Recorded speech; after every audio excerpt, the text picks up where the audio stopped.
His retired war dog started clawing through the dance hall stage, then uncovered a soldier buried for 60 years. Homeless at 56, former Navy SEAL Ethan Cole spent his last $10 on a condemned dance hall hidden deep in the Appalachian Mountains.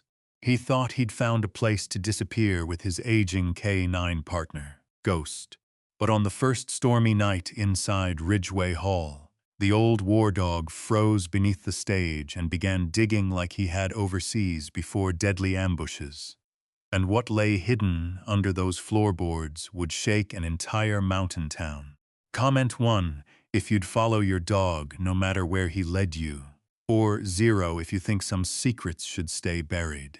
And tell us where you're watching from tonight. The last $10 Ethan Cole owned were folded twice inside the breast pocket of a canvas field jacket that still smelled faintly of gun oil and cold mountain rain.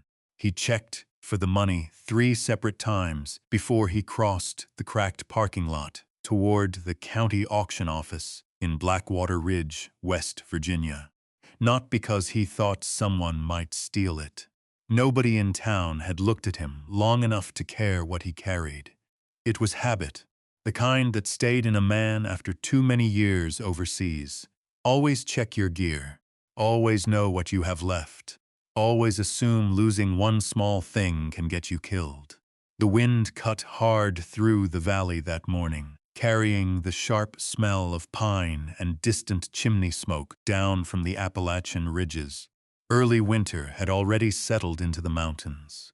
Frost clung to the weeds growing through the gravel around the courthouse annex, and low gray clouds dragged across the peaks like torn wool blankets. Ghost walked beside him without a leash. The old German shepherd's black coat had faded silver around the muzzle and chest over the years, but his posture still carried the disciplined focus of a military working dog. His ears twitched constantly, reading sounds Ethan himself no longer noticed. A logging truck downshifted 2 streets away. A screen door slammed somewhere behind the diner. A crow lifted from a telephone wire. Ghost registered all of it. Ethan rested one rough hand against the dog's neck before pushing open the office door. Warm air smelling of burnt coffee and dust rolled over them. The woman behind the counter looked up from a stack of paperwork and paused for half a second when she saw Ghost. People always did. Even old age couldn't soften the unmistakable look of a combat dog. Then her eyes moved to Ethan, to the worn boots, the faded backpack, the tired face beneath the gray stubble. Her expression changed carefully into something polite. "You here for the surplus auction?" she asked. Ethan nodded once. "That's me." The woman adjusted her glasses and glanced down at the clipboard. "Not much left by now," she said. "Mostly condemned properties, old storage sheds, couple trailers without plumbing." "That's fine." She slid the paperwork across the counter. "The dance hall's still available if that's what you came for." Ethan's eyes lifted slightly. "You mean Ridgeway Hall?" "That's the one." She leaned back in her chair. "Honestly, I figured nobody'd take it. Roof's half gone in the back. Electrical's dead. Place oughta be bulldozed." Outside, Ghost suddenly turned his head toward the mountains. Perfectly still. Listening. Ethan noticed it immediately. His hand tightened slightly on the counter. The woman kept talking. County was planning to burn it after Christmas if nobody claimed it. "How much?" $10. Ethan stared at her. "You serious?" She gave a tired little shrug. "Land alone ain't worth maintaining anymore. Road floods every spring. Nobody dances there now. Nobody dances there now." Something about the sentence stayed with him. Not because he cared about dancing. Because of the way she said now. Like the building had once mattered. Like it had once been alive. Ethan slowly reached into his pocket and unfolded the last $10 he owned. A 5. 5 singles, soft from being folded too long. The woman accepted the money and stamped the paperwork with a loud, mechanical crack that echoed through the office. Ghost flinched slightly at the sound, but stayed silent. "Congratulations," she said gently. Ridgeway Dance Hall belongs to you, belongs. Ethan almost laughed at the word. At 56 years old, after 30 years of war, and another 2 drifting from motel rooms to truck stops to abandoned campgrounds, the only thing he owned in the world now was a condemned dance hall at the edge of nowhere. The woman handed him a ring with 2 rusted keys attached. One's the front entrance, others probably for the generator shed out back. If it still opens, Ethan nodded. Appreciate it. As he turned to leave, she hesitated. There's a diner on Route 14 called Maybell's, she said. Tell her Ruthie from the county office sent you. She'll give you coffee for free if she knows you're staying out there. Ethan gave the smallest nod. Not quite gratitude, not quite trust. Then he and Ghost stepped back into the cold mountain wind. The drive to Ridgeway Hall took nearly 40 minutes along narrow roads that curled through the Appalachian wilderness like black ribbons laid between the mountains. Fog drifted low across the valleys. Bare sycamore trees leaned over frozen creeks. Old barns sagged into fields silvered with frost. The farther Ethan drove, the quieter the world became. No traffic, no towns, no people, only mountains. Ghost sat upright in the passenger seat of the old pickup truck, watching the woods slide past the window. The dog had ridden in military transports, helicopters, armored vehicles, and cargo planes across half the world. Yet somehow he seemed most alert here, as though something in these mountains unsettled him. Twice Ethan caught Ghost sniffing the air through the cracked window. Not curious, focused, the same way he used to behave before patrols went bad overseas. By the time the dirt road appeared through the fog, daylight had already begun fading behind the ridges. A rusted sign leaned sideways near the tree line. Ridgeway Hall Est. 1933. Most of the paint had peeled away decades ago. The building stood another quarter-mile ahead, beside a narrow river wrapped in mist. Ethan slowed the truck. For a long moment he just stared.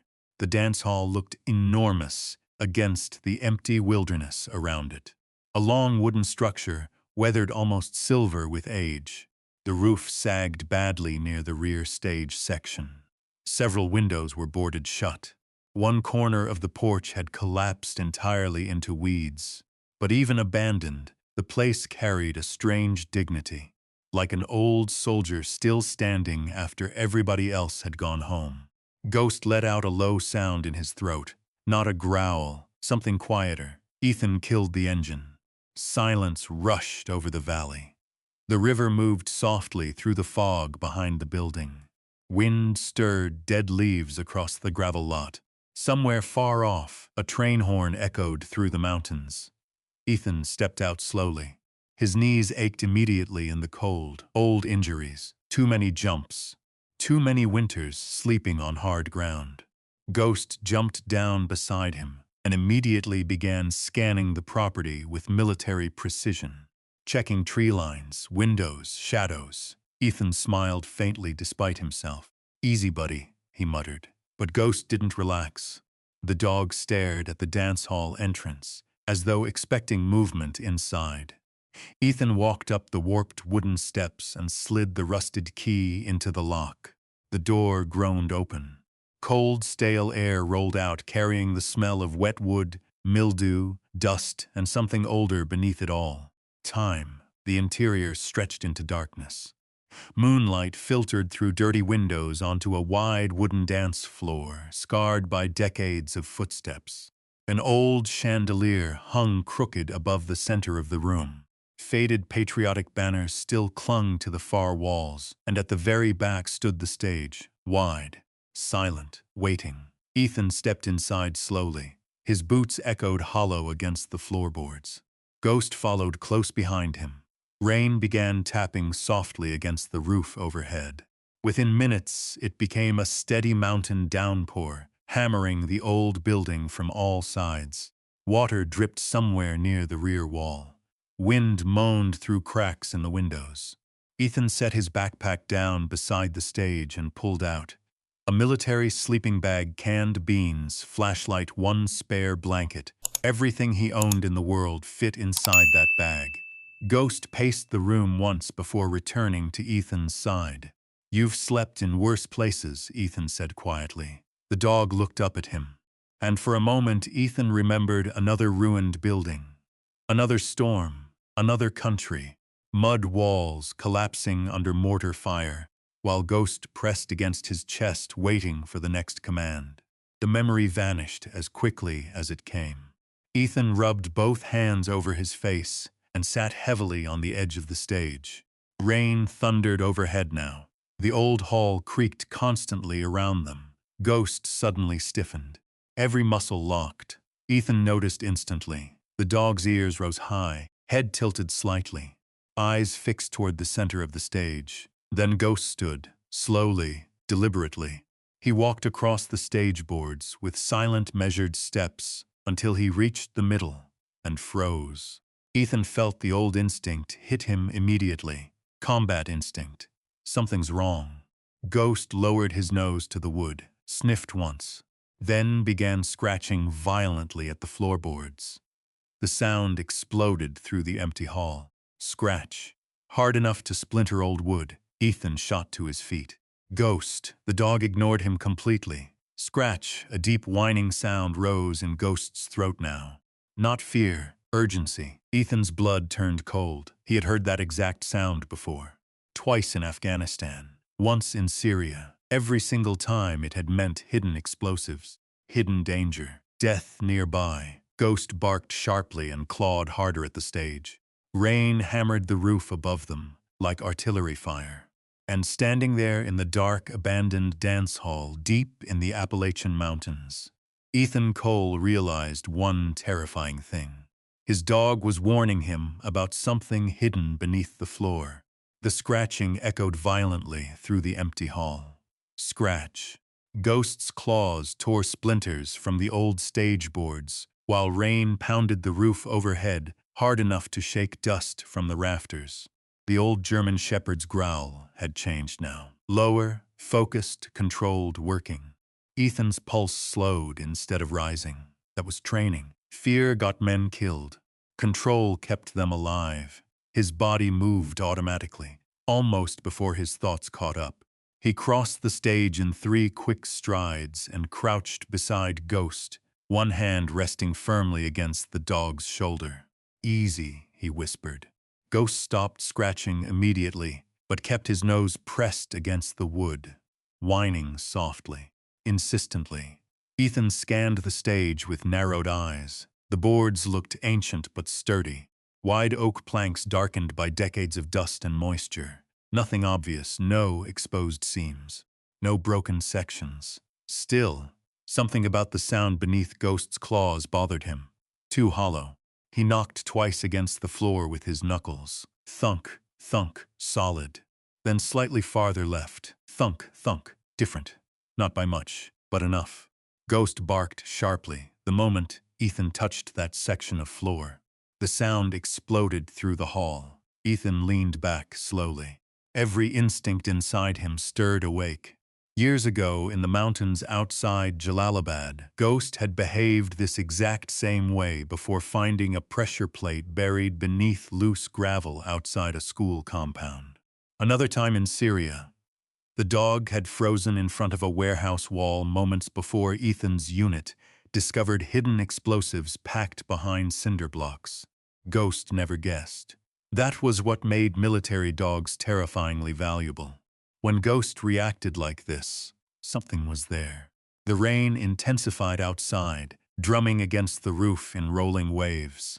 Water leaked steadily through a crack above the stage curtain, dripping onto warped floorboards near Ethan's boots.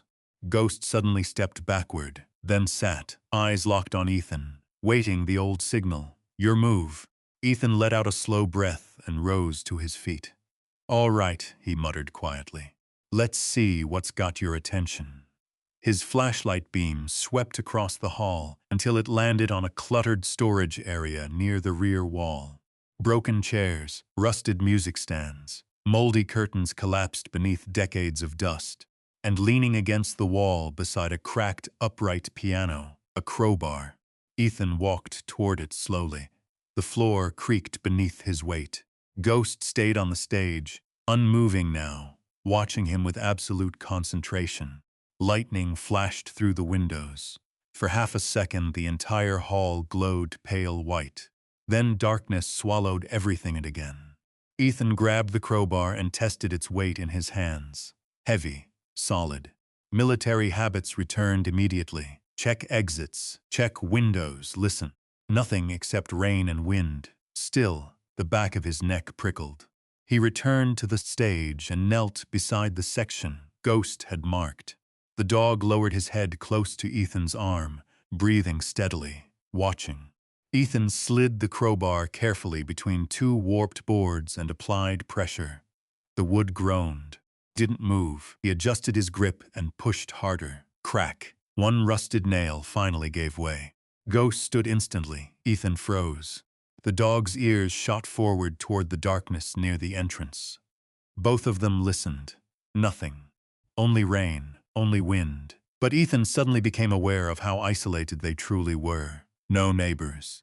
No traffic, no lights, just mountains, and this abandoned hall in the middle of nowhere. He forced himself back to the task. One board, then another. The old nails screamed as they pulled free after decades buried in damp wood. Dust filled the air, carrying the smell of old pine and something trapped beneath the stage for a very long time. Ghost whimpered quietly. Ethan peeled back the third board and stopped. There was empty space underneath, not deep, maybe 2 feet, but definitely hollow. He angled the flashlight downward. The beam caught old timber supports, bundled wiring, and something metallic reflecting faintly through layers of dust. Ethan's heartbeat slowed even more. Combat calm, the dangerous kind. He widened the opening carefully. The hidden compartment beneath the stage slowly revealed itself. A square cavity built directly between the floor joists. Deliberate, engineered. Not accidental storage. Ghost stepped closer and sniffed hard at the opening. Then Ethan saw it. A corner of green military canvas. Very old, covered in grime but unmistakable. Ethan reached down carefully and pulled it free. A canvas military satchel emerged from the darkness, trailing dust and cobwebs. The faded stenciled lettering across the side had nearly vanished with time. But one line remained visible. U.S. Army Ghost let out another low whine. Ethan stared silently at the bag in his hands while thunder rolled through the mountains outside. Military equipment, hidden beneath an abandoned dance hall stage. His mind immediately began assembling possibilities. War memorabilia? Forgotten storage? Stolen property? Or something worse? He slowly unbuckled the satchel. Inside sat old papers wrapped carefully in oilcloth. Underneath them, a pair of tarnished military dog tags. Ethan froze. Not because of the tags themselves, because of the dates stamped into the metal. World War II. Ghost nudged Ethan's arm urgently. There was more. Ethan lowered the flashlight again. The hidden compartment extended deeper beneath the stage than he first realized. Farther inside rested several larger objects half covered by dust. Metal canisters, wooden boxes, and something rectangular wrapped tightly in faded canvas. Rain hammered the roof so hard now, the entire building seemed to tremble around them. Ethan suddenly became aware of how exhausted he was. He had barely slept in 2 days. The drive through the mountains had drained what little energy remained in him. And whatever lay hidden beneath this stage had waited decades already. It could wait one more night. He carefully placed the satchel beside his sleeping bag and covered the opening loosely with 2 of the old boards. Ghost immediately growled, low and unhappy. "I know," Ethan said softly, "but we're not digging through history at midnight during a storm." Ghost continued staring at the stage opening. Ethan rubbed one tired hand down his face. His fingers shook slightly, not from fear, from memory. Military dog tags, canvas satchels, emergency hiding places. Too many ghosts attached themselves to things like that. He sat heavily against the stage wall, while Ghost finally settled beside him, though the dog refused to fully relax. His eyes remained fixed on the boards covering the hidden compartment. Rainwater dripped steadily through the damaged roof nearby. The dance hall creaked constantly around them, and somewhere in the darkness beyond the windows, the Appalachian wind moved through the mountains, with a sound almost like distant voices. Ethan pulled his sleeping bag tighter around himself. His body hurt everywhere tonight. Cold settled deep into old injuries. His left knee throbbed from a parachute landing 20 years ago in Kandahar. His shoulder burned where shrapnel had torn through muscle during an extraction mission near Mosul. And behind his eyes, the familiar pressure had begun building again. Too much silence. Too much memory. Ghost shifted closer until his side pressed against Ethan's leg. The dog always knew. Always. Ethan stared up at the dark ceiling beams overhead. He remembered another storm once. Afghanistan. Mountain village. Winter. Their team had spent 3 days trapped inside a collapsing mud compound, while mortar fire pounded the valley below. One young Marine had cried quietly every night because he thought nobody could hear him over the rain. His name had been Morales. 19 years old, loved country music, had a daughter he'd never met. Ethan still remembered the sound of the kid crying in the dark more clearly than he remembered his own wedding day. That was the thing war did to men. It rearranged what stayed inside you. Ghost lifted his head suddenly. Ethan stiffened instantly. The dog stared toward the front entrance again. Listening, a long moment passed, then another. Rain. Wind, nothing else still. Ghost did not lie back down. Ethan reached quietly for the crowbar beside him. The old hall seemed darker now somehow. More alive. Every shadow looked deeper than before. Every creak sounded deliberate.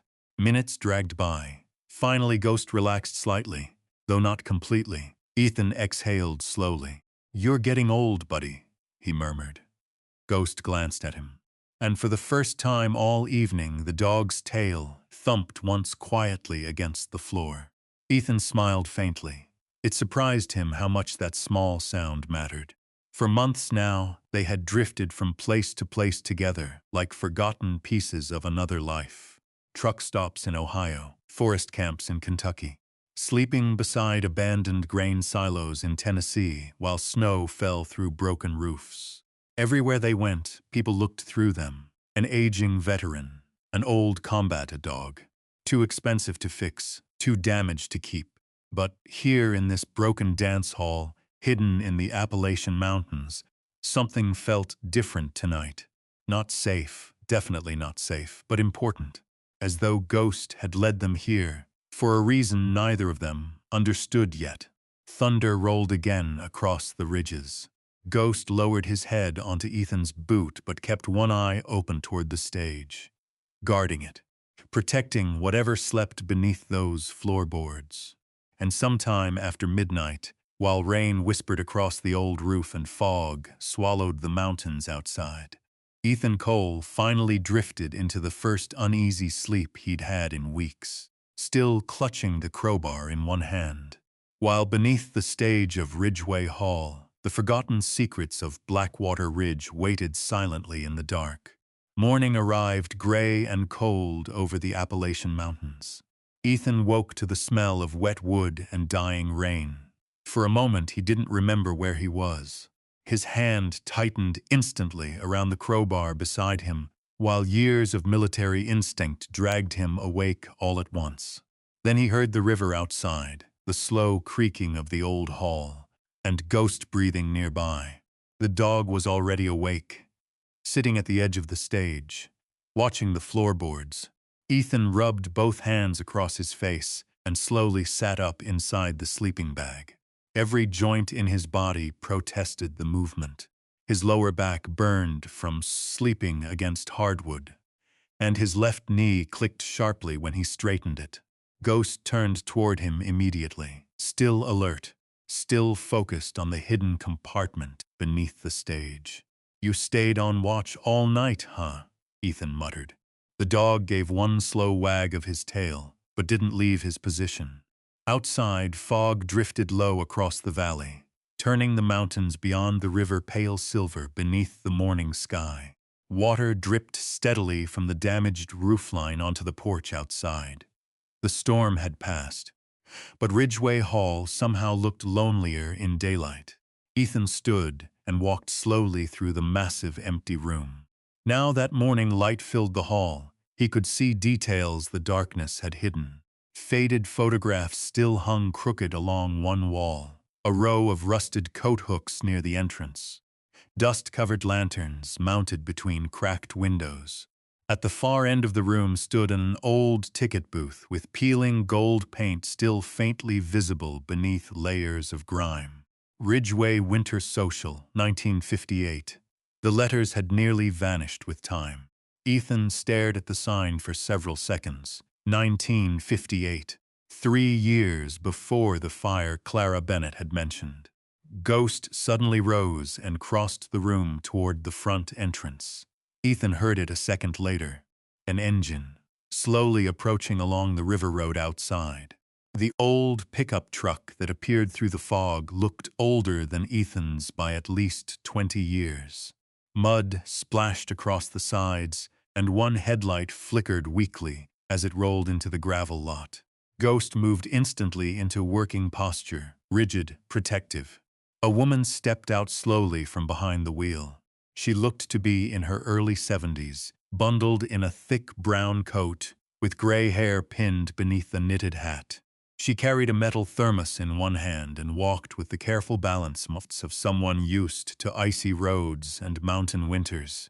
Ghost watched her closely, but didn't bark. The woman stopped near the porch steps and looked up at the hall. "Well," she said softly to herself, "somebody finally bought the place." Ethan stepped into the doorway. The woman's eyes moved first to him, then immediately to Ghost. Her expression softened slightly. "That's a military dog," she said. "Not a question." Ethan nodded once. "Retired."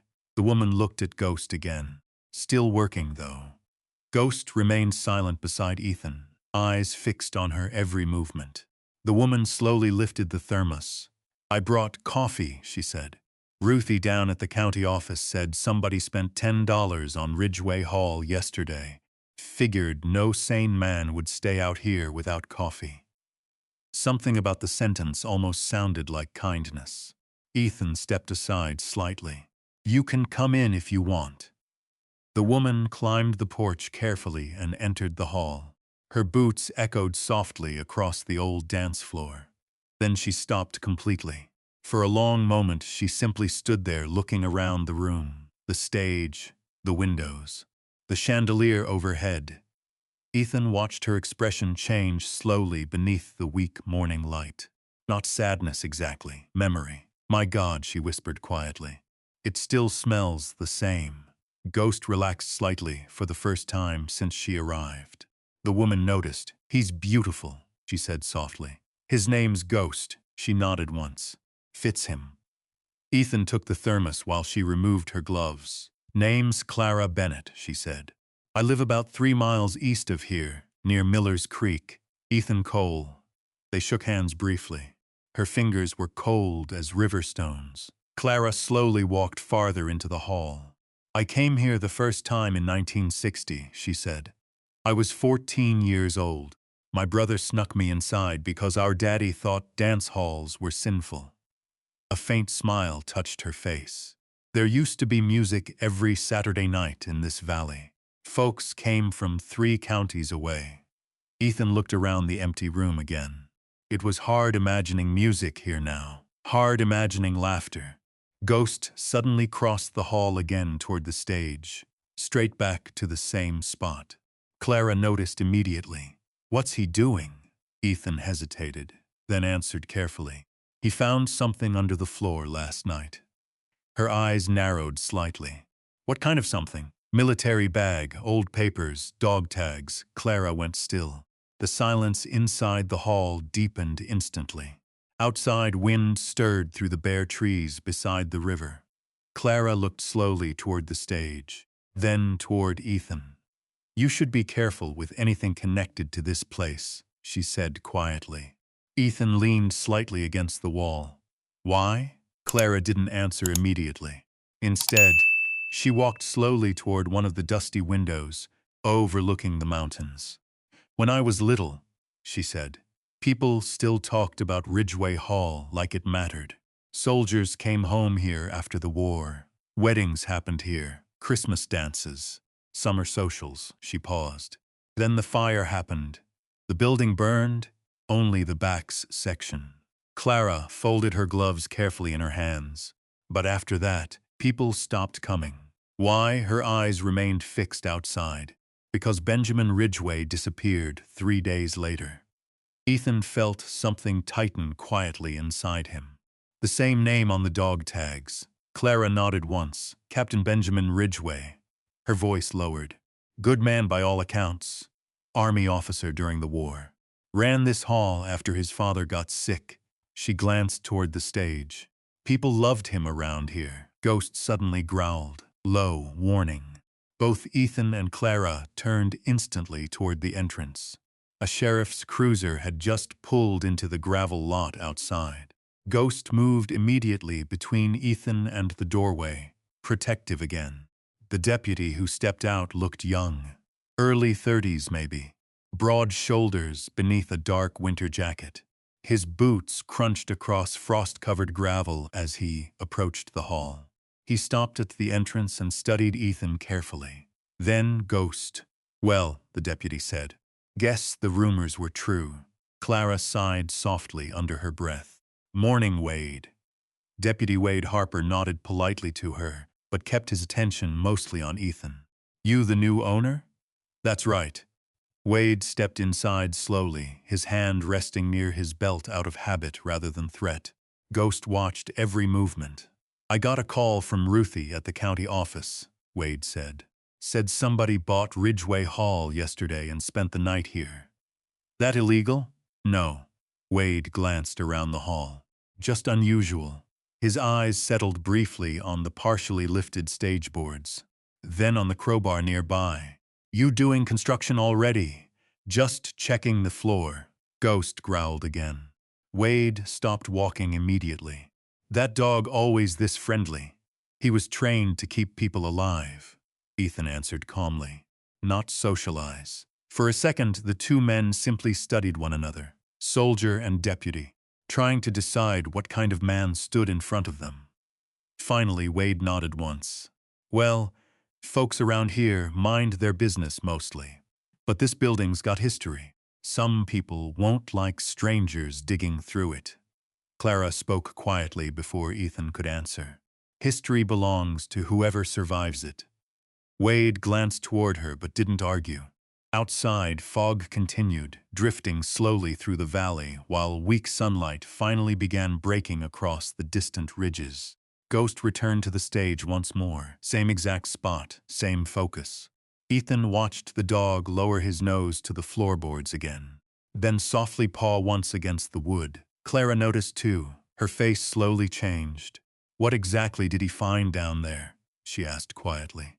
Ethan looked toward the hidden compartment beneath the stage, toward the forgotten darkness waiting under the floorboards.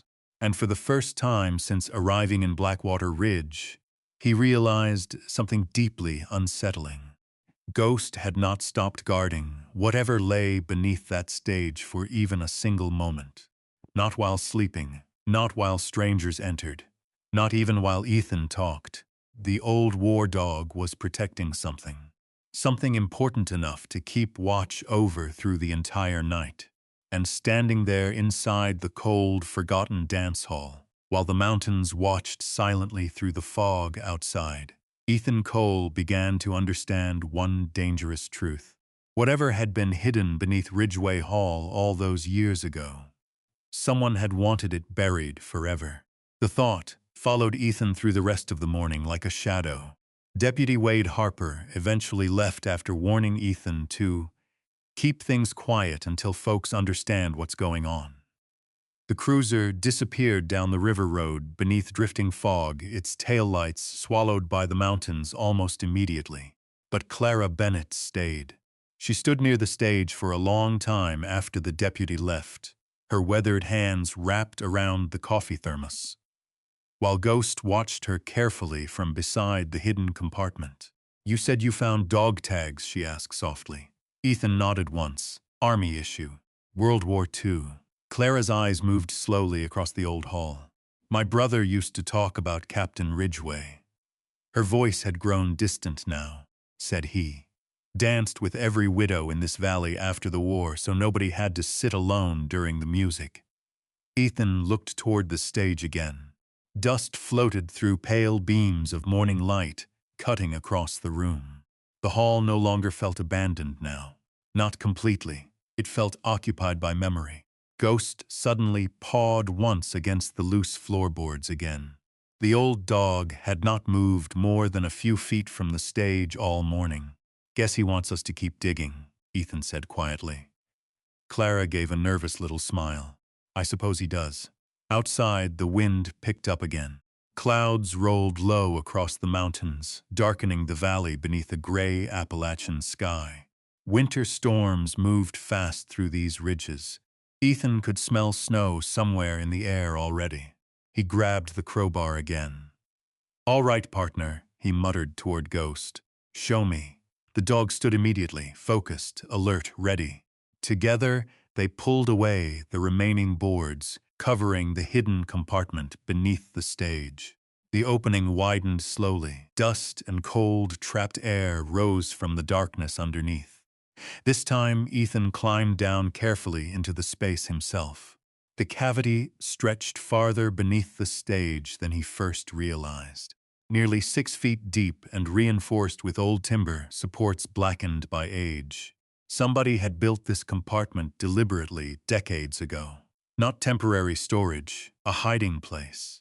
Ghost stood directly overhead, watching every movement, while Ethan swept the flashlight beam slowly across the interior. More objects appeared from the darkness. 3 rusted metal canisters. A stack of old vinyl records wrapped in oilcloth. 2 wooden document boxes swollen from moisture. And near the very back, a locked military footlocker. Ethan froze. Olive drab paint still clung faintly to the metal, despite years underground. A faded white stencil remained barely visible across the front. Capt B. Ridgeway. Ghost let out a low whine above him. Clara stepped closer to the opening. "Oh, Lord," she whispered. Ethan reached carefully toward the footlocker. The metal felt ice-cold beneath his hands, heavy, very heavy. He pulled it slowly across the dirt floor beneath the stage, until Ghost immediately leaned down to sniff it.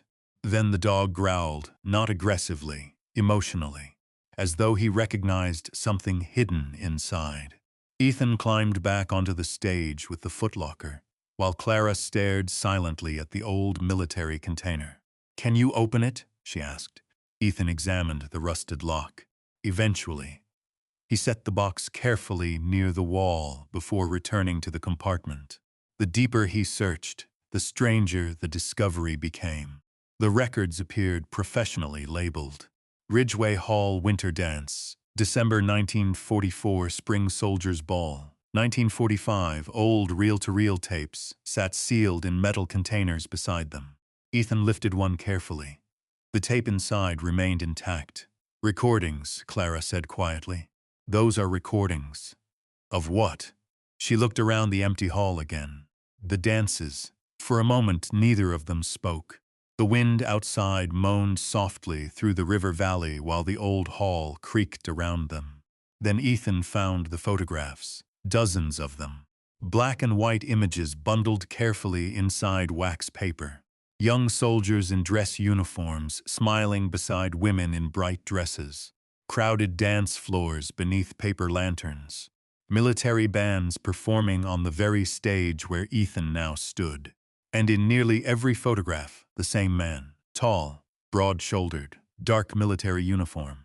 Captain Benjamin Ridgeway. Even through faded photographs, something about the man's expression stood out immediately to Ethan. Calm confidence.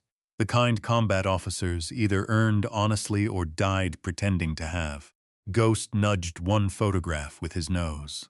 a picture of Benjamin kneeling beside a German shepherd wearing a military service harness. Ethan slowly picked it up.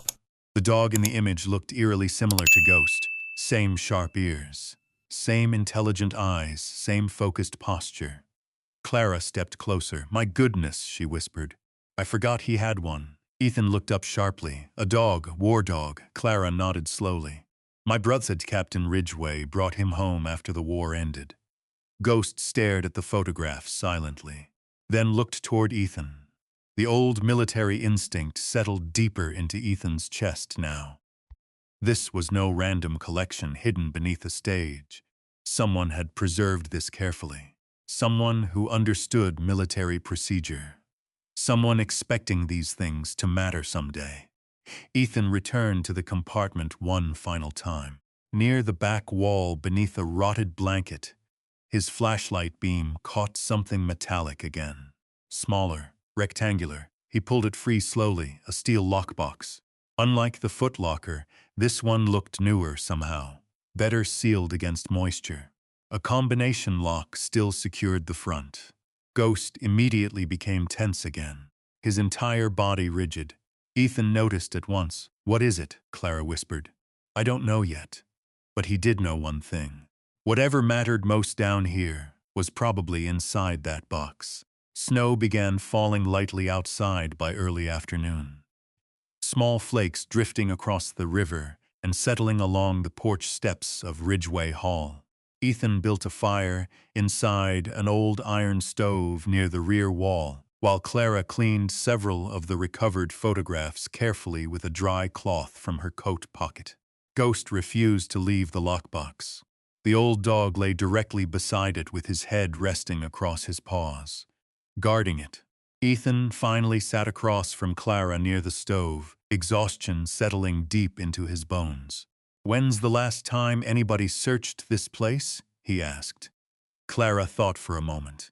"Probably after the fire in '61. She stared into the flames. County inspectors came. Insurance people too.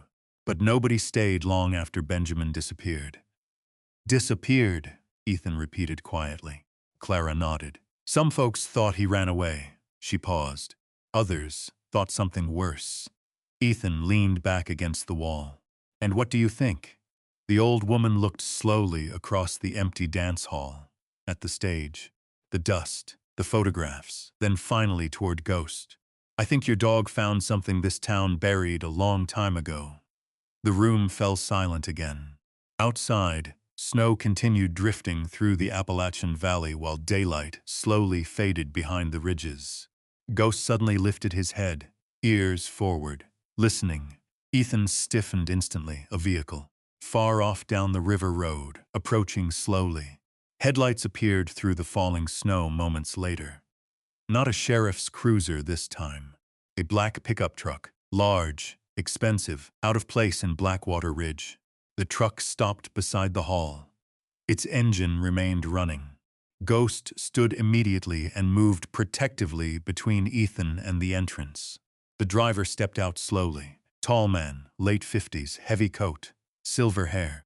He stared at Ridgeway Hall for several long seconds before finally looking toward Ethan through the doorway. Then his eyes shifted to the stage, to the removed floorboards, and finally, to the military footlocker. Something changed in his expression instantly. Not surprise, fear, very small, very controlled, but Ethan saw it. Combat taught men to recognize fear in other men faster than words ever could. The stranger walked slowly toward the entrance while snow swirled around him beneath the darkening Appalachian sky. Ghost growled low in his throat. The man stopped just inside the doorway. His eyes remained fixed on the footlocker, then on the lockbox beside Ghost. When he finally spoke, his voice sounded calm. Too calm. "You should've left that buried," he said. Snow drifted through the open doorway behind him, swirling around his boots before melting across the warped dance floor. Ghost's growl deepened instantly. The old German shepherd stepped forward, positioning himself directly between the stranger and the recovered lockbox beneath the stage lights. Every muscle in the dog's body tightened. Protective. Ready, the man noticed. His eyes lingered briefly on Ghost's scarred muzzle before returning to Ethan. Then he removed his gloves slowly and tucked them into the pocket of his coat. "Garrett Ridgway," he said.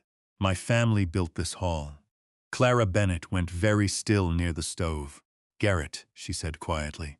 The man gave her a short nod. "Clara." No warmth passed between them, only old familiarity. Ethan remained seated against the wall for another moment, studying him carefully. Garrett Ridgway carried himself like someone used to being listened to. Expensive boots, heavy wool coat, a silver watch visible beneath one sleeve, money. Not much of it existed in Blackwater Ridge anymore. But Garrett clearly had some. "What exactly should have stayed buried?" Ethan asked calmly. Garrett's gaze shifted toward the stage opening again. The past. Outside, the wind pushed harder through the valley, rattling dead branches against the side of the hall. Snow continued falling steadily now, whitening the gravel lot and riverbank beyond the windows. Ghost took one slow step forward. Garrett stopped moving entirely. "You should probably call your dog off," he said. "He's retired," Ethan answered quietly. "He makes his own decisions." For the first time, something flickered in Garrett's expression. Unease, very small, very quick, but Ethan saw it. Combat taught men how to notice tiny fractures in composure. Garrett looked again at the military footlocker beside the stage. "What did you find?" Ethan didn't answer immediately. Clara did instead. "Enough to wake old ghosts." Garrett's jaw tightened slightly. "You don't understand what this place is." "That makes two of us," Ethan replied. Silence settled over the hall. The stove crackled softly behind Clara while wind moved through cracks in the old walls like distant whispers. Finally, Garrett sighed. "My grandfather warned people to tear this building down years ago," he said. "Some things are better forgotten." Clara's eyes hardened. "Funny thing," she said quietly. "People usually only say that when remembering becomes dangerous." Garrett looked toward her sharply. Ghost growled again. Ethan rose slowly to his feet. The old injuries in his knees protested the movement, but he ignored them. Years of deployments had taught him. Pain was background noise. "You knew Captain Ridgway?" Ethan asked. Garrett hesitated. "Benjamin was my uncle." The room seemed to darken somehow after the words left him. Even the wind outside felt quieter. Ethan glanced toward the recovered photographs spread across the nearby table. Benjamin Ridgway smiling in military uniform. Benjamin dancing with local women beneath lanterns. Benjamin kneeling beside his wartime German shepherd. And then, nothing. No photographs after the fire. No records, no grave, just disappearance. Garrett slowly walked farther into the hall, his boots echoing softly against the old dance floor. "This place used to matter," he said. "People came here after the mine shut down because music was the only thing left that made them feel alive." His voice had changed now. Less guarded, almost tired. "My father played trumpet on that stage before he lost 2 fingers in a sawmill accident. My mother met him here in 1952. He looked around the hall slowly. But after the fire, he paused. Everything changed. Clara folded her arms tightly. "Benjamin changed things," she corrected. Garrett ignored her. His eyes settled on the lockbox beside Ghost. Then Ethan noticed something else. Garrett wasn't angry about the hidden compartment. He was afraid of it. The realization settled heavily into Ethan's chest. Ghost suddenly barked once, sharp, warning. A second later, Ethan heard it too. A sound outside, vehicle tires crunching slowly across snow. Deputy Wade Harper's cruiser rolled back into the lot. Garrett cursed quietly under his breath. The deputy stepped inside. Moments later, snow dusting his shoulders. He looked first toward Ethan. Then Garrett. "Well," Wade muttered, "knew I'd find you here." Garrett's face hardened instantly. "You got no reason to harass me, Wade." "Funny," the deputy answered. "I wasn't planning to." His attention shifted toward the open stage compartment. Then the photographs, the footlocker, the lockbox. His expression changed. You really dug into it. Ethan nodded once. Wade stared silently for several seconds. Then he looked toward Garrett. You know about this stuff? Garrett answered too quickly. No. Ghost barked again immediately. The room fell silent. Even Wade noticed the timing. The deputy slowly crouched beside one of the photographs on the table. He picked it up carefully. Young soldiers laughing beside the stage during wartime. A brass band performing under patriotic banners. What year is this? Wade asked quietly. 44, Clara answered. Wade looked around the hall. My granddad used to talk about this place. He smiled faintly. Said soldiers danced here before shipping out east. Clara nodded slowly. Some never came back. The deputy studied the photograph again. Then he noticed the military dog beside Benjamin Ridgeway. Looks a lot like Ghost. Ethan glanced toward his old partner. Ghost sat beside the lockbox like a statue carved from black stone, watching everyone, protecting something none of them fully understood yet. Garrett suddenly stepped backward toward the entrance. You people are making a mistake, he said quietly. No one answered. Snow blew sideways through the doorway behind him. You dig deep enough around here, Garrett continued. You won't like what you find. Then he turned and walked back out into the storm. Ghost lunged forward instantly with a violent bark. Ethan grabbed the dog's collar before he could charge after him. Easy, easy. Ghost trembled with restrained aggression, while Garrett climbed into the black pickup. The truck disappeared down the river road, moments later beneath heavy snowfall. Inside the hall, silence returned. Wade stared after the departing truck for a long moment. Garrett Ridgway doesn't scare easy, he said quietly. Clara looked toward the stage. Maybe he remembers something the rest of us forgot. The deputy turned toward Ethan again. You planning to open that lockbox? Ethan nodded. Eventually. Wade rubbed one hand across his jaw. Then maybe do it before somebody burns this place down, trying to stop you. The sentence hung in the cold air like smoke. No one spoke for several seconds. Outside, daylight faded rapidly beneath thick storm clouds. Snow now blanketed the riverbank and pine trees surrounding the hall. The mountains beyond had nearly disappeared behind white haze. Clara eventually gathered several of the recovered photographs into careful stacks. These shouldn't stay out in damp air, she said softly. Ethan helped move the photographs and reel-to-reel tapes onto an old wooden table near the stove. Dust covered everything. Time had nearly erased these people from the world, but not completely. Ghost followed Ethan everywhere now, never leaving the lockbox unattended. As darkness settled over Blackwater Ridge, Clara finally prepared to leave before the roads iced over completely. She paused near the entrance and looked back toward Ethan. You should know something, she said quietly. Ethan waited. The last time anybody heard music in this hall, her eyes drifted toward the stage.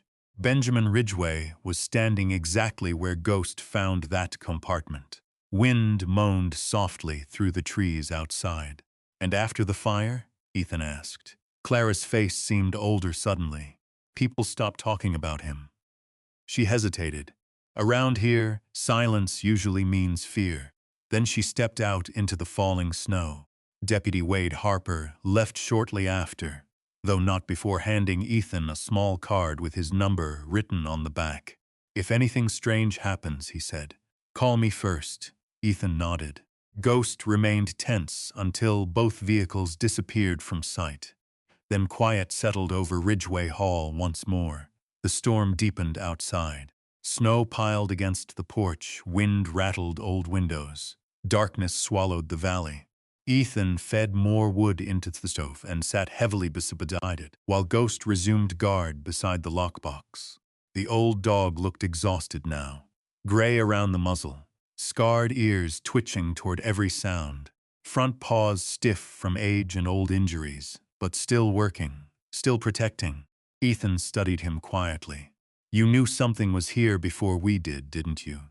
Ghost looked toward him. The firelight reflected softly in the dog's dark eyes. For years now, Ethan had trusted Ghost more than he trusted most people alive. The dog had saved his life more times than he could count. Hidden explosives, ambushes, night patrols through mountain villages where death waited behind every doorway. But tonight felt different somehow. This wasn't combat, this wasn't war. And yet Ghost behaved exactly like he had overseas whenever danger buried itself beneath the surface. Ethan stared toward the old lockbox beside the stage, then toward the photographs spread across the table. Young soldiers smiling beside girls in summer dresses, bands playing beneath hanging lanterns, crowded dance floors full of people long buried beneath Appalachian soil. The hall had once been alive, not just a building, a heartbeat. And now something hidden beneath that stage was slowly pulling old wounds back into the light. Outside, snow continued falling across Blackwater Ridge while the mountains disappeared into darkness. And deep inside Ridgeway Hall, Ethan Cole finally understood something unsettling. The hidden compartment beneath the stage had not been created to hide money. It had been created to protect the truth. That realization stayed with Ethan long after midnight. The storm outside deepened as the Appalachian Mountains disappeared beneath snow and darkness. Wind pushed against Ridgeway Hall, hard enough to rattle the old windows in their frames, while the iron stove crackled softly near the rear wall. Ghost had not moved from beside the lockbox. The old German shepherd lay alert beneath the dim firelight, ears twitching toward every sound outside the hall. Every so often he lifted his nose toward the hidden compartment beneath the stage, as if checking whether the dead still remained where they belonged. Ethan sat cross-legged on the dance floor, surrounded by photographs. Dozens of faces stared back at him now. Young soldiers in pressed uniforms, teenage boys barely old enough to shave, girls in bright dresses smiling beneath paper lanterns. The photographs carried something painful inside them. Hope. That was the hardest thing about old wartime photographs. Everyone inside them still believed they had time. Ethan carefully picked up one image, showing a crowded dance floor beneath patriotic banners dated 1944. A brass band played on stage, while local couples danced shoulder to shoulder beneath hanging lights. Near the center stood Captain Benjamin Ridgeway, tall, confident, one hand resting on the shoulder of his German shepherd. The dog's military harness remained clearly visible even in the faded image. Ghost slowly lifted his head. Ethan noticed immediately. "You see him too, huh?" Ghost stared at the photograph for several long seconds before lowering his head again. Outside, snow struck the windows sideways now. The mountains beyond the hall had vanished completely. Ethan rubbed one tired hand across his face and reached for one of the metal tape canisters recovered from beneath the stage. His fingers hesitated over the lid.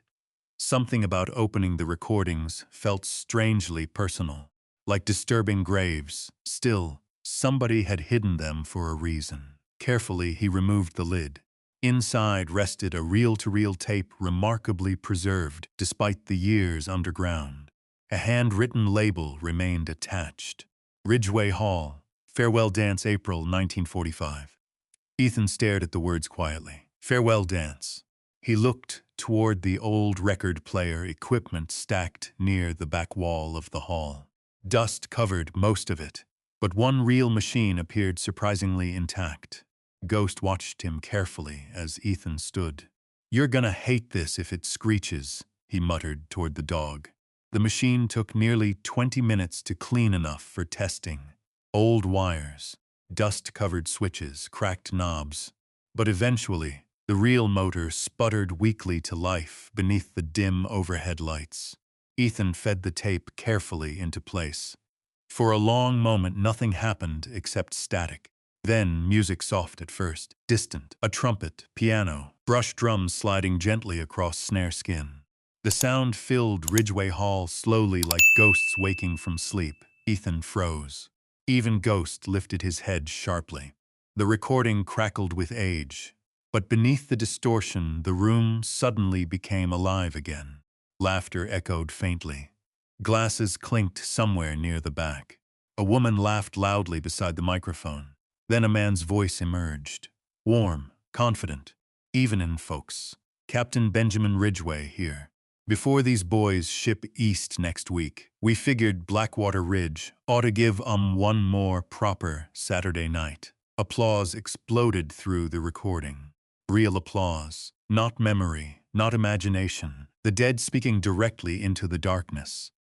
Ethan slowly sat down beside the tape machine, while Ghost moved closer until his shoulder pressed against Ethan's leg. The old hall around them seemed to hold its breath.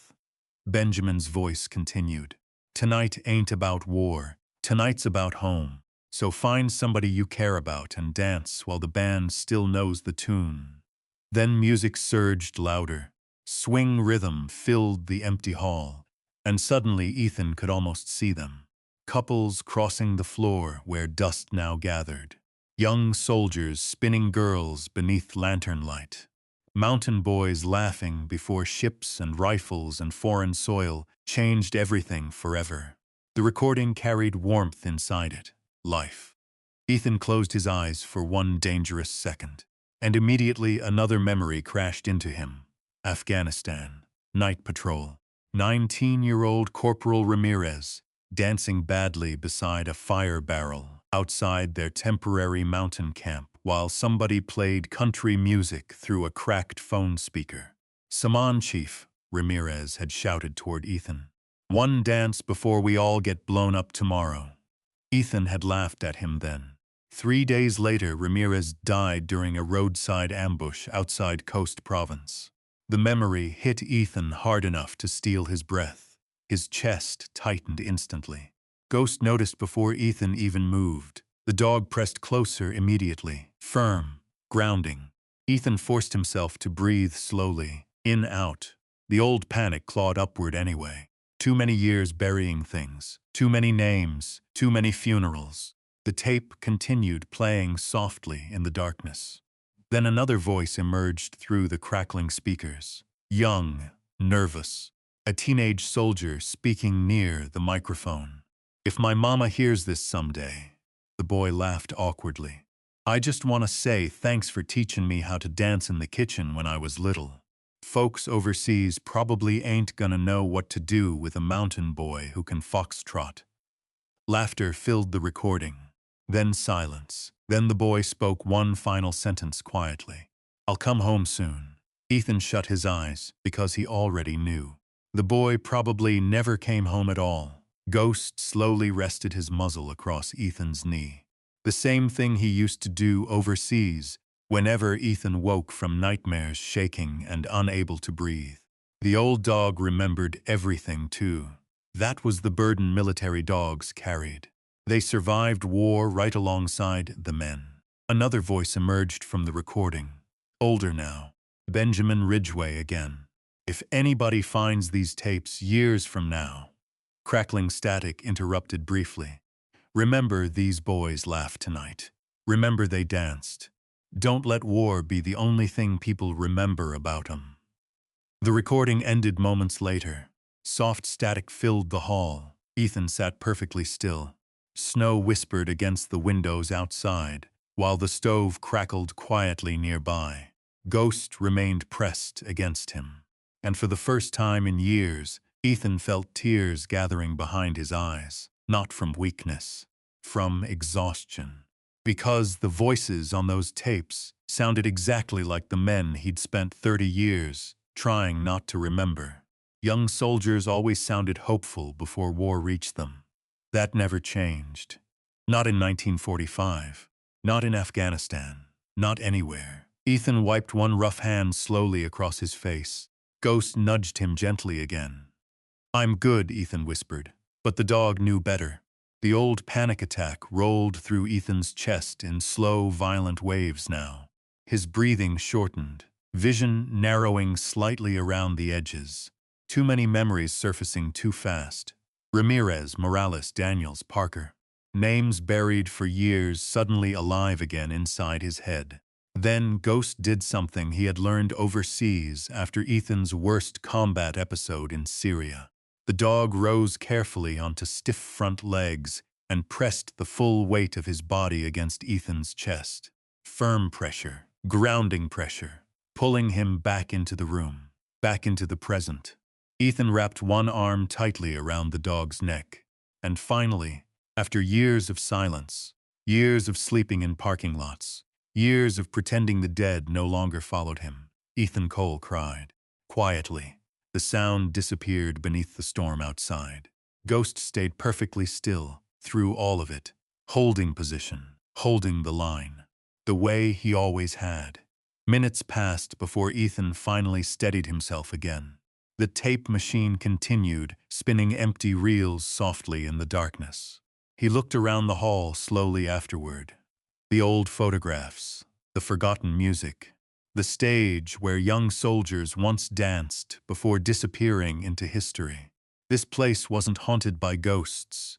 It was haunted by memory, and somehow Ghost had known it mattered before Ethan ever understood why. Near dawn, the storm finally weakened. The wind softened outside. Snow blanketed the valley in untouched white beneath fading clouds. Ethan sat beside the stove, wrapped in an old blanket, while Ghost slept at last beside the lockbox, exhausted from standing guard through the entire night. The dog twitched slightly in his sleep, dreaming, probably chasing scents through old battlefields. Only he could still remember. Ethan stared toward the stage quietly, then toward the hidden compartment beneath it. Captain Benjamin Ridgeway had not hidden those recordings for money. He had hidden them because memory mattered, because soldiers deserved more than becoming names carved into stone. Outside, pale morning light slowly touched the frozen mountains surrounding Blackwater Ridge. And somewhere deep beneath Ethan's exhaustion, something unfamiliar stirred quietly for the first time in years. Not peace, not yet, but purpose. Ethan Cole had almost forgotten what that felt like. Morning light spread slowly across the Appalachian Valley, turning the snow outside Ridgeway Hall pale gold beneath the rising sun. Frost coated the porch rails and cedar trees near the riverbank, while smoke drifted lazily from the stovepipe overhead. Inside the hall, the silence felt different now, not empty, occupied. The voices from the recordings still lingered in Ethan's mind like echoes trapped between the walls. Young soldiers laughing, brass music. The sound of hope before war stole it away. Ghost finally woke near sunrise. The old German shepherd rose stiffly from beside the lockbox and stretched carefully, favoring one front paw slightly from age and old injuries. Ethan immediately noticed. "You're feeling the cold too, huh?" Ghost walked slowly across the dance floor toward him. Even old now, the dog still moved with disciplined awareness, nose working constantly, eyes scanning every doorway and window, always on watch. Ethan opened a can of beef stew over the stove, while Ghost settled beside him near the warmth. Snow continued falling lightly beyond the windows. Blackwater Ridge looked completely isolated beneath winter weather. The river road had vanished beneath fresh snowdrifts, and the mountains surrounding the valley rose silent and white beneath low clouds. For the first time in months, Ethan didn't feel the urge to leave. That realization unsettled him more than he wanted to admit. For nearly 2 years he had kept moving because stopping meant remembering. Truck stops, campgrounds, cheap motels, empty highways stretching through states that blurred together after a while. Everywhere he went, Ghost followed. And every night Ethan woke expecting mortar fire or radio static or the sound of somebody screaming his name through smoke. But here, inside this forgotten dance hall filled with the voices of dead soldiers, something inside him had begun slowing down. Ghost suddenly lifted his head, ears forward. Ethan heard it a second later, an engine, coming fast this time. Not cautious like Deputy Harper's cruiser, aggressive. The black pickup truck appeared through the falling snow and slid sideways into the gravel, lot hard enough to spray ice beneath the tires. Garrett Ridgway climbed out immediately. No hesitation, no calm this morning. He slammed the truck door and marched straight toward the hall. Ghost was already standing, low growl rumbling deep in his chest. Ethan stepped toward the entrance just as Garrett reached the porch. "You need to leave this place alone," Garrett snapped before Ethan could speak. Snow clung to Garrett's coat shoulders and silver hair. His face looked worse than yesterday somehow. Pale, exhausted, like he hadn't slept. Ethan crossed his arms. "Morning to you too. This isn't a joke." Garrett glanced past him toward the stage. "You found things that don't belong to you. I bought the building. You bought rotten wood and leaking pipes." Garrett shot back. "Not my family's business?" Ghost barked sharply. Garrett flinched, very small, but enough. Ethan saw it again. Fear, not of the dog, of what Ghost was protecting. Clara Bennett's old station wagon appeared, moments later through the snowfall, pulling slowly into the lot, beside Garrett's truck.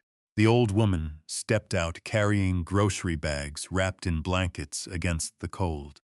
"Well," she sighed when she saw Garrett. "Looks like the storm blew in early." Garrett ignored her completely. His attention stayed fixed on Ethan. "You got no idea what kind of damage this can cause." "What damage?" Garrett stepped closer. "You start digging through old stories around here. People get hurt." The sentence landed heavily in the cold air. Ghost moved instantly between them. Not barking now, just staring. Ethan rested one hand lightly against the dog's back. "Careful," he said quietly. "He's deciding whether you're a threat." Garrett's jaw tightened. "You military boys always think everything's a war." Ethan held his gaze calmly. "No," he answered. "Just learn to recognize when somebody's hiding something." For one dangerous second, the tension inside the hall felt ready to break. Then Clara walked between them carrying the grocery bags. "I brought eggs," she announced loudly, "and coffee grounds. So unless either of you plans on murdering the other before breakfast, we can all settle down." Neither man answered. Garrett finally stepped backward. Snow blew sideways across the porch behind him. "You think this place made your life better?" he asked Ethan quietly. "It won't." Then he turned and walked back toward his truck. Ghost barked violently this time. Deep, threatening. Garrett stopped once beside the driver's door. Without turning around, he spoke one final sentence. "My Uncle Benjamin died because he couldn't leave the past buried." Then he climbed into the truck and drove away through the snow. The valley seemed quieter after he left. Clara slowly exhaled. "Well," she muttered, "that certainly answered one question." Ethan looked toward her. "He knows what's inside the lockbox." Clara nodded grimly. "Or at least he knows enough to fear it." The morning passed beneath steady snowfall. Clara cooked eggs and biscuits on an old cast-iron skillet over the stove, while Ethan carefully cleaned more of the recovered photographs and tapes. Ghost never strayed far from the stage. Every so often he stopped completely and stared toward the entrance, as if expecting Garrett Ridgway to return. By afternoon, Ethan finally examined the military footlocker more closely. The rusted lock took nearly 30 minutes to break. When it finally snapped open, dust rose slowly into the cold air. Inside lay dozens of carefully preserved papers, military discharge records, dance flyers, town ledgers, old newspaper clippings, and beneath them, a folded American flag. Ethan froze. The cloth remained perfectly folded despite the years underground. Ghost approached slowly beside him. Then Ethan found the letters. Bundles of handwritten envelopes tied together with faded ribbon. Most were addressed to local soldiers stationed overseas during World War II and Korea.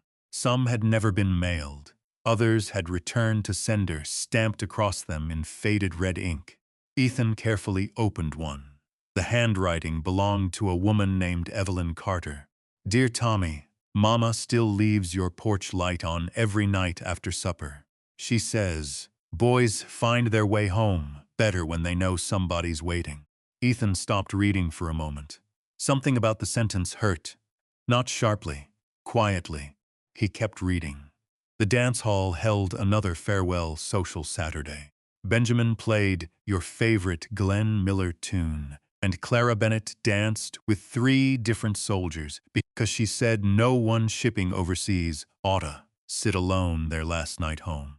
Ethan glanced toward Clara immediately. The old woman smiled sadly from beside the stove. I remember Tommy Carter, she said softly.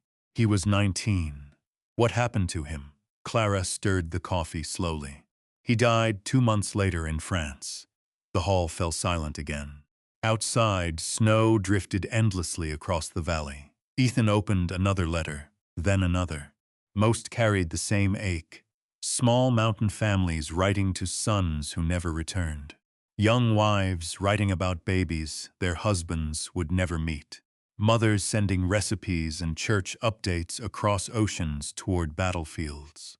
Ghost rested quietly beside Ethan during all of it, present, steady. Finally, Ethan uncovered something else buried beneath the letters. A small leather notebook, military issue. The name Benjamin Ridgeway was stamped faintly across the cover. Clara slowly crossed the toward him. Open it. Ethan hesitated only briefly.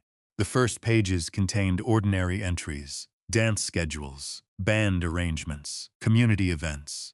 But farther inside, the tone changed. October 14th, 1960. Somebody's stealing from the Widow's Fund. Ethan's eyes narrowed immediately. Another entry. November 2nd. Tried confronting Walter tonight. He denied everything but wouldn't look me in the eye. Clara's face drained of color. Walter Ridgeway, she whispered. Garrett's grandfather.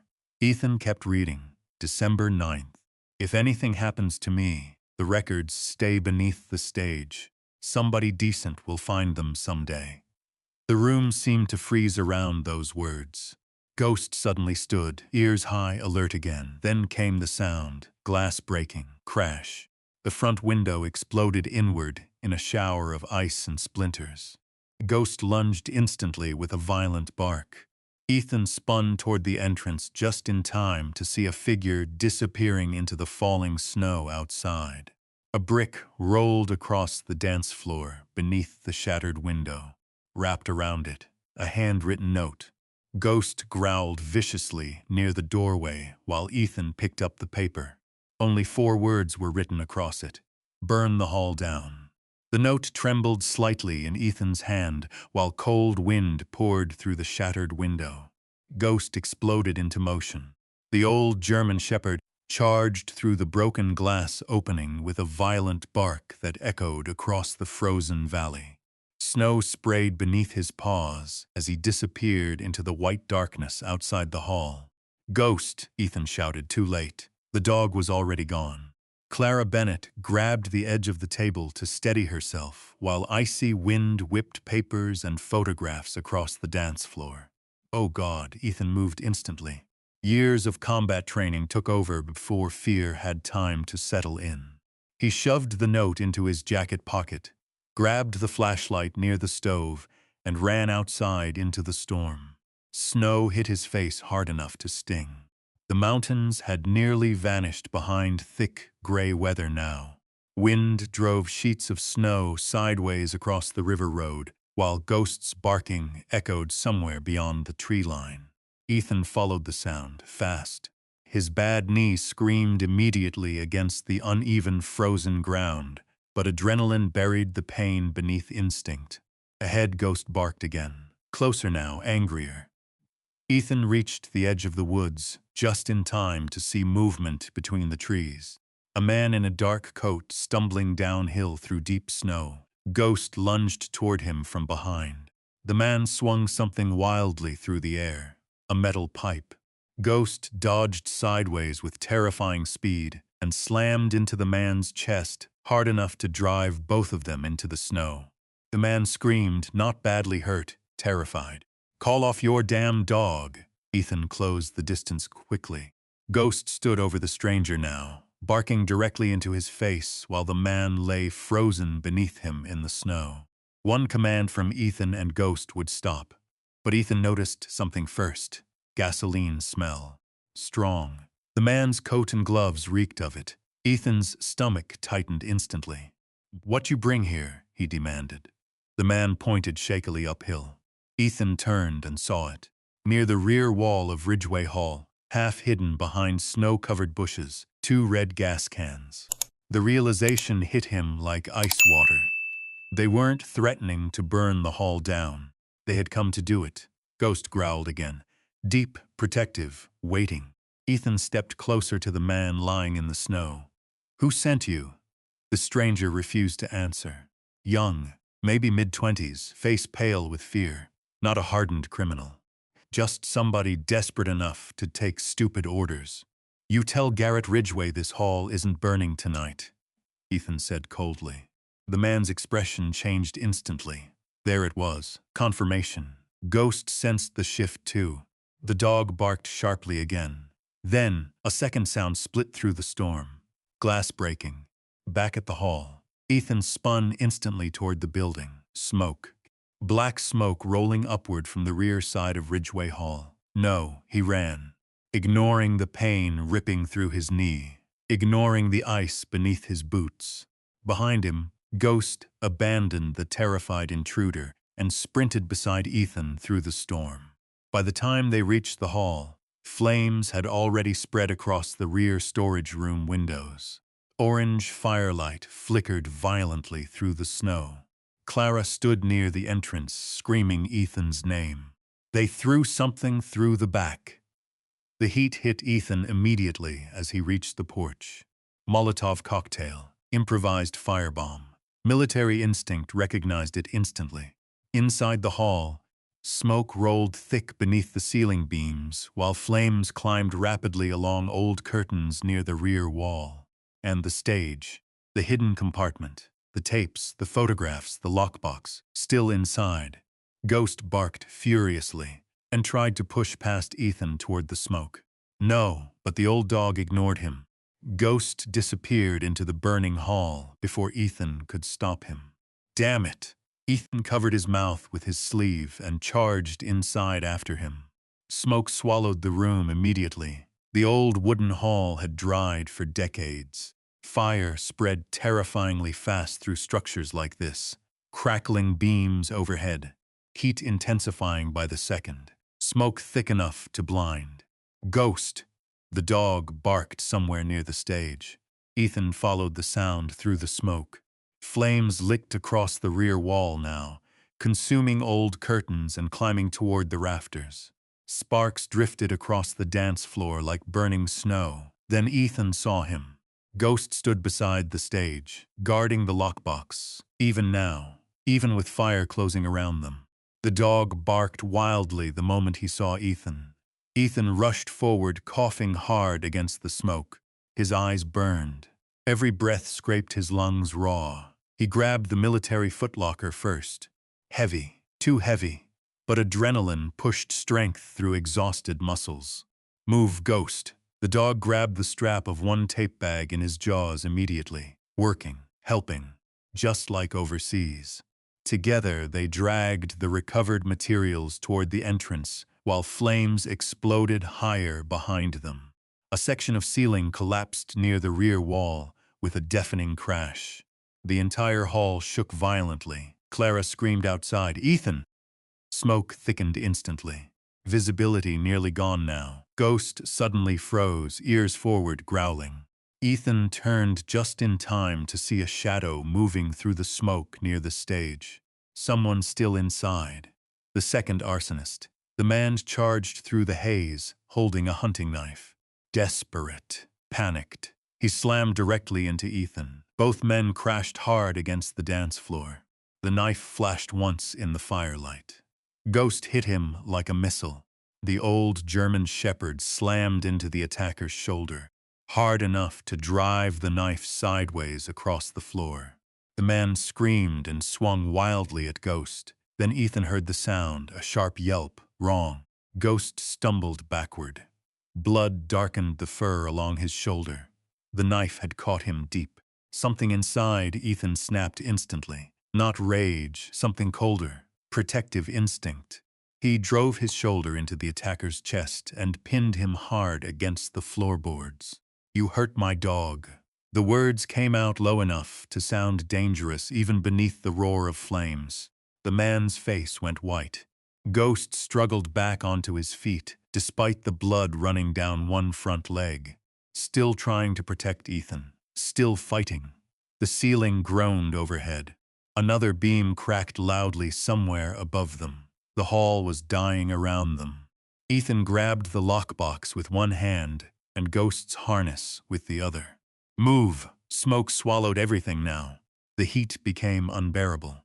Together, they staggered toward the entrance, while flames raced along the ceiling behind them. Ghost limped heavily beside Ethan but refused to stop. Outside, Clara rushed forward through the snow as Ethan and Ghost burst from the burning hall. Moments before, another section of roof collapsed inside with a thunderous crash. The night exploded orange behind them. Snow hissed into steam around the burning building. Ghost finally collapsed beside the porch steps. Blood stained the snow beneath him. "No, no, no." Ethan dropped instantly beside the dog. The knife wound ran deep along Ghost's shoulder and chest. Blood soaked the old fur black beneath the firelight. But Ghost still tried, lifting his head toward Ethan, still checking him first. Clara knelt beside them, shaking. "We need Wade," she whispered. "Now." Ethan ripped off his jacket and pressed it hard against the wound. Ghost whined softly. The sound tore straight through Ethan's chest. "You stay with me," Ethan said firmly. "You hear me? Stay with me." Sirens echoed faintly through the mountains at last, far away, coming slowly through snow. The fire continued consuming the rear of Ridgeway Hall, while sparks spiraled upward into the storm-dark Appalachian sky. Ethan barely noticed. His entire world had narrowed to one thing now. Ghost breathing beneath his hands. The old war dog looked up at him through pain and smoke and falling snow. And even wounded, even bleeding into the frozen ground, Ghost still tried wagging his tail. The movement nearly broke Ethan. Snow fell hard across Blackwater Ridge, while flames consumed the rear half of Ridgeway Hall behind them. Orange firelight reflected across the river, and pine trees like war burning through the mountains all over again. Ethan pressed both hands harder against Ghost's wound. "Stay with me," he whispered. "Stay with me, buddy." The old German shepherd's breathing had turned shallow now. Blood soaked through Ethan's jacket, wrapped around the dog's shoulder, steaming faintly against the frozen air. Sirens echoed louder at last. Deputy Wade Harper's cruiser appeared first through the snow, sliding hard into the gravel lot beside the burning hall.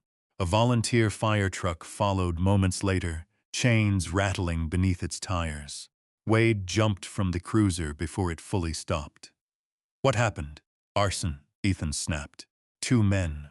Ghost whimpered softly beside him. Wade's expression changed instantly when he saw the blood. "Oh no." The deputy dropped to one knee beside the dog while firefighters rushed past them dragging hoses toward the hall. Flames roared through broken windows. Smoke climbed into the storm-dark sky. Old wood exploded and cracked beneath the heat, but Ethan barely heard any of it. His entire focus stayed on Ghost. "Vet," he said now. Wade nodded immediately. "There's a clinic in Mercer Hollow, 20 minutes east." Clara Bennett appeared beside them, carrying blankets from her station wagon.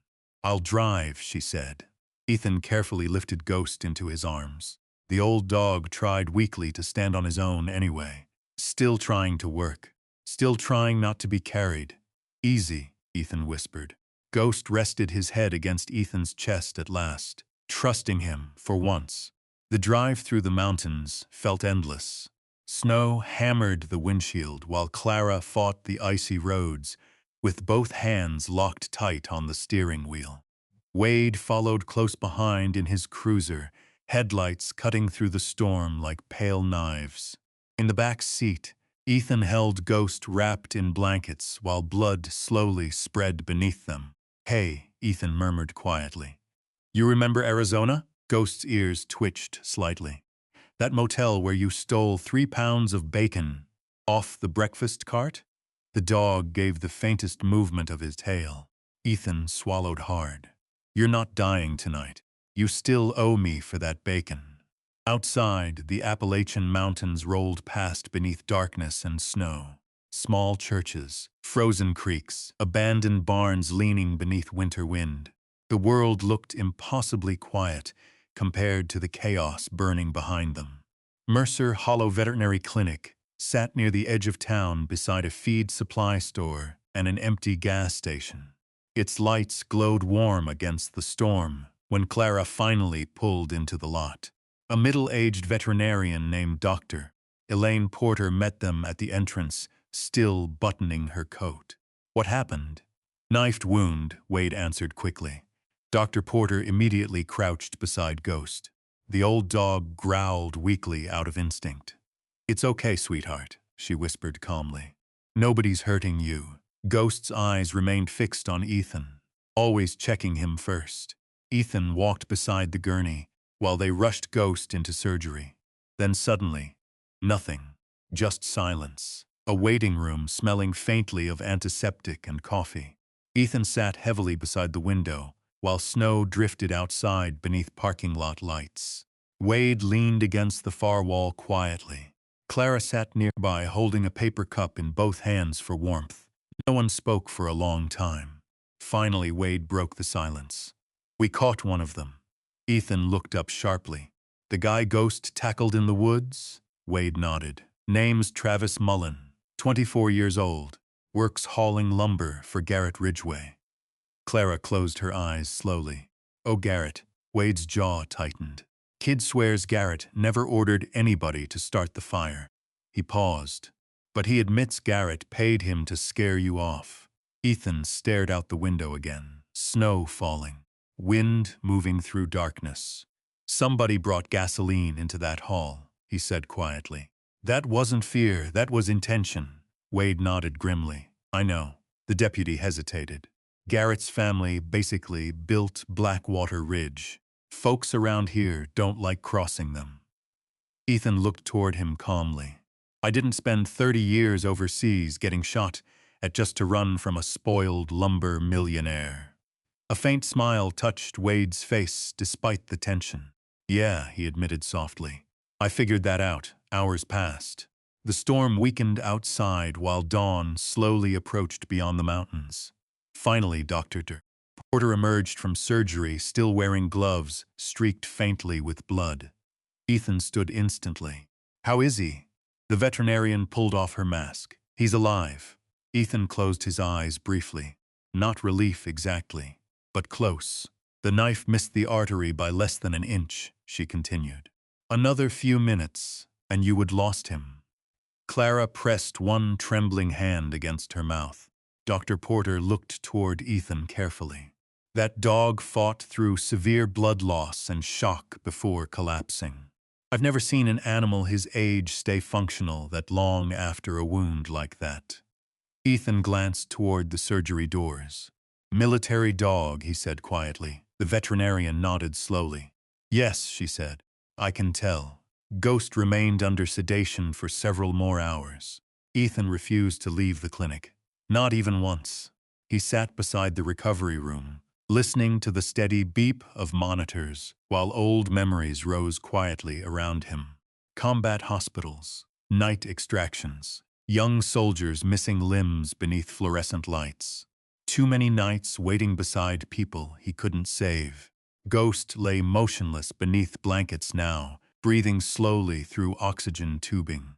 The old dog looked smaller somehow, fragile. Age showed more clearly, without the alert military posture he carried everywhere else. Ethan rested one hand gently against Ghost's neck. "You stupid old bastard," he whispered softly. Ghost's ears twitched faintly beneath sedation. By mid-morning, Wade returned carrying a cardboard evidence box. "We recovered this before the fire crews lost the back wall." Ethan immediately recognized the steel lockbox from beneath the stage. Smoke blackened now, but intact. The footlocker too, Wade added. Mostly. Ethan sat up straighter instantly. And the tapes? Some survived, not all. The loss hit Ethan harder than expected. Those voices, those young soldiers, gone again. Like war had taken them twice. Wade noticed the expression on his face. "We saved more than we lost," the deputy said quietly. Then he set the lockbox carefully on the table. "You should probably open it now." Silence settled over the room.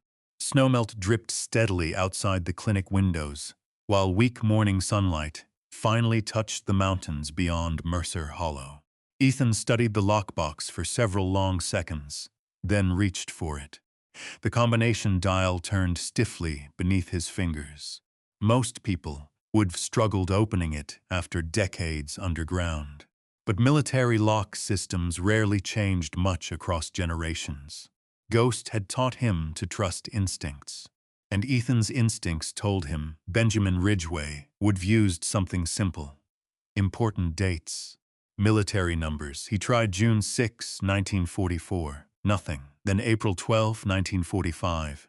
The date from the farewell dance tape. Click. The room seemed to freeze. Wade stepped closer. Clara slowly rose from her chair. Ethan opened the lid carefully. Inside rested old ledger books, sealed envelopes, black and white photographs, military compensation records, and one final object. A handwritten letter sealed inside plastic against moisture. Addressed simply, "To whoever finally finds this." Ethan unfolded the letter carefully. The handwriting remained strong despite age. "If you are reading this, then somebody failed to destroy the truth." The room fell silent except for Ghost's monitor softly beeping nearby. Benjamin Ridgeway's words continued across the page. The widow's fund was stolen for years by men who called themselves respectable. Money meant for wives whose husbands died overseas vanished through false land deals and fake county accounts. I confronted my brother Walter after discovering the records hidden inside the Ridgeway lumber books. Clara gasped softly. Wade's face darkened immediately. Ethan kept reading.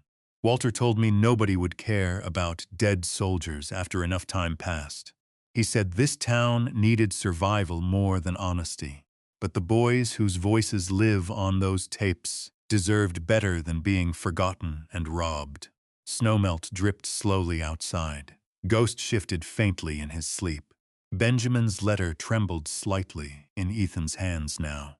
"If anything happens to me, know this. I hid the evidence beneath the stage because music was the only honest thing left inside Ridgeway Hall. Someday another soldier will find it. Soldiers understand duty. Soldiers understand carrying ghosts." Ethan stopped breathing for a second. "Another soldier will find it. Not somebody, a soldier." As though Benjamin Ridgeway had somehow known exactly who would walk into that hall decades later. The final lines were written darker than the rest. "Walter threatened to burn the hall down after our argument. If the fire comes, it means he chose money over blood." Wade slowly sat down. "My God." Ethan stared silently at the letter. Outside, the storm had finally ended.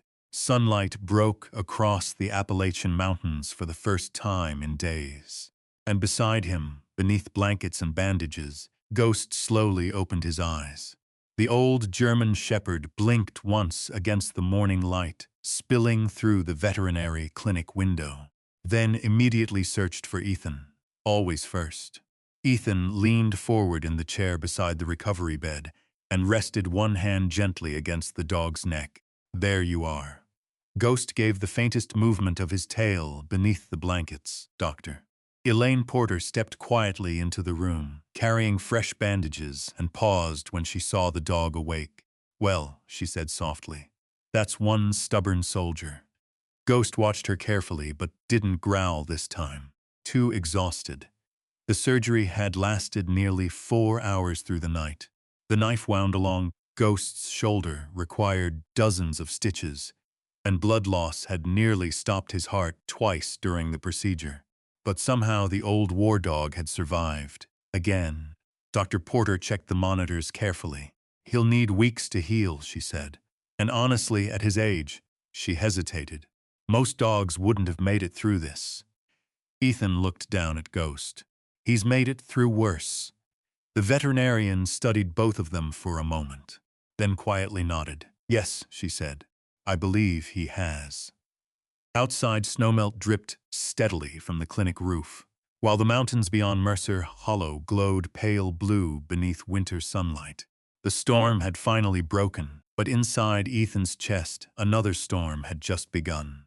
Benjamin Ridgway's letter sat folded inside his jacket pocket. Walter Ridgway stole from military widows. Walter threatened to burn the hall. Walter chose money over blood, and Garrett Ridgway had spent days trying to bury the evidence again. Wade Harper stood near the doorway reading through one of the recovered ledger books. His expression darkened with every page. "These numbers go back years," he muttered. "Compensation checks, insurance payouts, veterans' funds." Clara Bennett sat quietly near the window, holding one of the old photographs recovered from beneath the stage. Young soldiers dancing beneath lanterns. "Benjamin knew," she whispered. "That's why he disappeared." Wade closed the ledger slowly. "No body," he said. "No official investigation.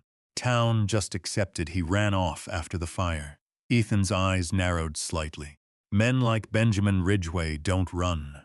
The deputy looked toward him. "You knew him?" "No." Ethan glanced toward Ghost. "But I know soldiers." Silence settled across the room again. Outside, sunlight reflected brilliantly across the snow-covered mountains. And somewhere deep beneath Ethan's exhaustion, a terrible possibility had begun taking shape. If Benjamin never ran, then somebody made sure he never left Blackwater Ridge. Ghost stirred weakly beneath the blankets, then suddenly lifted his head, alert. Ethan noticed instantly. The old dog sniffed the air once, twice, then gave a low sound deep in his throat. "Not pain." Recognition. Wade frowned. "What is it?" Ghost's eyes fixed directly on the evidence box beside the wall. More specifically, on Benjamin Ridgway's military field jacket recovered from the footlocker. The same jacket Ethan had nearly overlooked earlier beneath stacks of papers and letters. Ghost tried slowly pushing himself upright despite the pain. "Easy," Ethan warned gently. But Ghost kept staring toward the jacket, focused, intent. The same look he wore tracking explosives overseas. Ethan crossed the room and picked up the old military coat carefully. Smoke and age clung faintly to the fabric, even after decades underground. Then he noticed something strange. Dirt, not ordinary dust from the hidden compartment. Red clay, fresh enough to still cling beneath one sleeve cuff. Wade stepped closer. "That wasn't from the fire." "No," Ethan said quietly. Ghost whined softly from the recovery bed. Ethan turned the jacket over carefully, then found it. A folded map hidden inside the inner lining. Hand-drawn, old. The paper trembled slightly in Ethan's hands as he opened it across the nearby table. Blackwater Ridge, the dance hall, the river road, the old lumber mill, and farther behind the hall, a marked location near the collapsed rear foundation. A single sentence written beside it. "If they kill me, I'll remain close to the music." The room went completely silent. Clara slowly covered her mouth with one trembling hand. "Oh dear God," Wade stared at the map. "You think Benjamin hid evidence there?" Ethan looked toward Ghost. The old dog was already trying to stand again, despite the bandages and pain medication. "No," Ethan answered quietly. "I think Ghost knows exactly where Benjamin Ridgway is buried." The drive back to Blackwater Ridge happened just after noon. Dr. Porter reluctantly agreed to release Ghost only after Ethan promised the dog would remain resting. Neither of them believed it. Ghost lay across the back seat beneath blankets, while Clara drove slowly through winding mountain roads glazed with melting ice. Wade followed close behind in his cruiser. The closer they came to Ridgeway Hall, the quieter everyone became. Smoke still drifted faintly above the valley. when the hall finally appeared through the trees. The rear section had collapsed completely. Blackened beams jutted into the winter sky like broken ribs. Snow covered the burned debris surrounding the hall, while firefighters' tire tracks scarred the frozen ground. And yet, the front half of Ridgeway Hall still stood, damaged, wounded, but alive. Ghost struggled upright the moment the vehicle stopped. "You stay," Ethan warned. The old dog ignored him immediately. Bandaged shoulder trembling, Ghost climbed painfully from the car and limped toward the hall through snow and ash. Ethan followed fast. Ghost, but the dog kept moving, straight toward the rear foundation behind the collapsed stage wall. The burned ruins creaked softly in the wind, charred wood, wet ash, smoke. Ghost reached the edge of the destroyed foundation and stopped, then slowly lowered his nose toward the frozen earth, sniffed once, and began digging. The sound froze everyone. Scratch, scratch, scratch. Even injured, the old war dog worked with terrifying focus. Ash sprayed behind him into the snow. Ethan knelt beside him instantly and began clearing debris away with bare hands. Red clay appeared beneath the frozen surface, then something else. Wood. Old rotted boards hidden beneath the foundation rubble. Wade grabbed a shovel from the fire crew equipment nearby and joined him. Minutes passed. Nobody spoke. Only wind through burned beams and the sound of digging beneath the Appalachian sky. Then Ethan hit something solid beneath the soil. Not wood, bone. Clara gasped softly behind them. Wade froze completely. Carefully, slowly, Ethan brushed dirt away from the remains emerging beneath the collapsed foundation. A human hand, still wearing a tarnished military ring. Ghost sat beside the grave now, silent and still, watching. As though the mission was finally complete, Ethan uncovered more carefully. Army buttons, fragments of uniform cloth, a rusted chain, and finally, military dog tags hanging against the ribs beneath the earth. Capped. Benjamin Ridgeway. The world seemed to stop moving. Even the wind quieted. Clara Bennett began crying softly behind them. Wade removed his hat slowly. For 60 years, Benjamin Ridgeway had remained buried beneath the hall he tried to protect. Close to the music, exactly where he said he would be. Ghost lowered himself carefully beside the grave despite the pain in his shoulder, then rested his head quietly on Ethan's knee, not searching anymore, not warning, finished. Ethan stared down at the remains beneath the frozen soil while sunlight spread slowly across the ruined dance hall around them. And for the first time since arriving in Blackwater Ridge, the dead had finally been found. Word spread through the mountains before sunset. In towns like Blackwater Ridge, news traveled the old way, across diner counters, through church parking lots, by voices lowered near gas pumps and feed stores while winter wind moved through the valleys. By nightfall, people had already begun parking along the river road outside Ridgeway Hall. Some came quietly, some came crying. Some came because they remembered names their parents used to speak only in whispers. Captain Benjamin Ridgeway was no longer a rumor buried beneath old fire stories. He was real, and after 60 years beneath the foundation of the hall he tried to save, the mountains finally knew where one of their soldiers had fallen. Floodlights from the county sheriff's office illuminated the burned rear section of Ridgeway Hall while investigators carefully worked through the frozen debris. The smell of wet ash still lingered in the cold air. Ghost rested inside Clara Bennett's station wagon beneath blankets, while Dr. Porter changed his bandages beneath the glow of a lantern. The old German shepherd hated staying still. Every few minutes, he lifted his head toward the hall, as though trying to resume patrol. "You're retired," Ethan told him quietly. Ghost ignored him. The dog's eyes stayed fixed on the crowd gathering near the porch. Ethan leaned against the hood of Wade Harper's cruiser, watching people arrive one by one through the snow. An elderly miner carrying a cane. A woman in her 70s clutching an old photograph. 3 younger veterans from Mercer Hollow, wearing heavy work jackets and combat boots. Nobody spoke loudly. The mountain silence itself felt respectful tonight. Wade stepped beside Ethan, holding 2 paper cups of coffee. You realize this place is turning into a pilgrimage site already. Ethan accepted the coffee quietly. People remember soldiers. Not always. Wade stared toward the hall. But maybe they remember unfinished stories. Snow drifted softly through the valley beneath pale moonlight. Near the entrance to the hall, Clara Bennett sat at a folding table, carefully arranging the recovered photographs beneath protective plastic sheets. Every few minutes, someone stopped to look, then another. Soon a small crowd formed. Young soldiers smiling before war, women dancing beneath lanterns. Benjamin Ridgeway beside his military dog.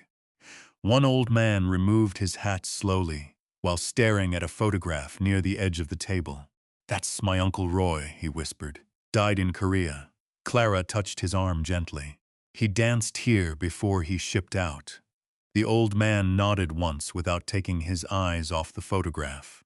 "I never saw him smiling before." Ethan looked away after hearing that, because suddenly the hall no longer felt haunted by tragedy. It felt haunted by absence. Lives interrupted, families broken, songs left unfinished. And somehow all of it had waited beneath that stage for another soldier and his old war dog to uncover it. Ghost whined softly from the station wagon. Ethan immediately crossed the snow toward him. The dog struggled awkwardly to sit upright despite the pain medication. "You stay down." Ghost ignored the command and nudged Ethan's hand with his nose, then looked toward the hall again. Working instinct, even wounded, Ethan sighed softly. "All right." Carefully, he helped Ghost from the vehicle. The old German shepherd limped badly now, his bandaged shoulder stiff beneath the moonlight.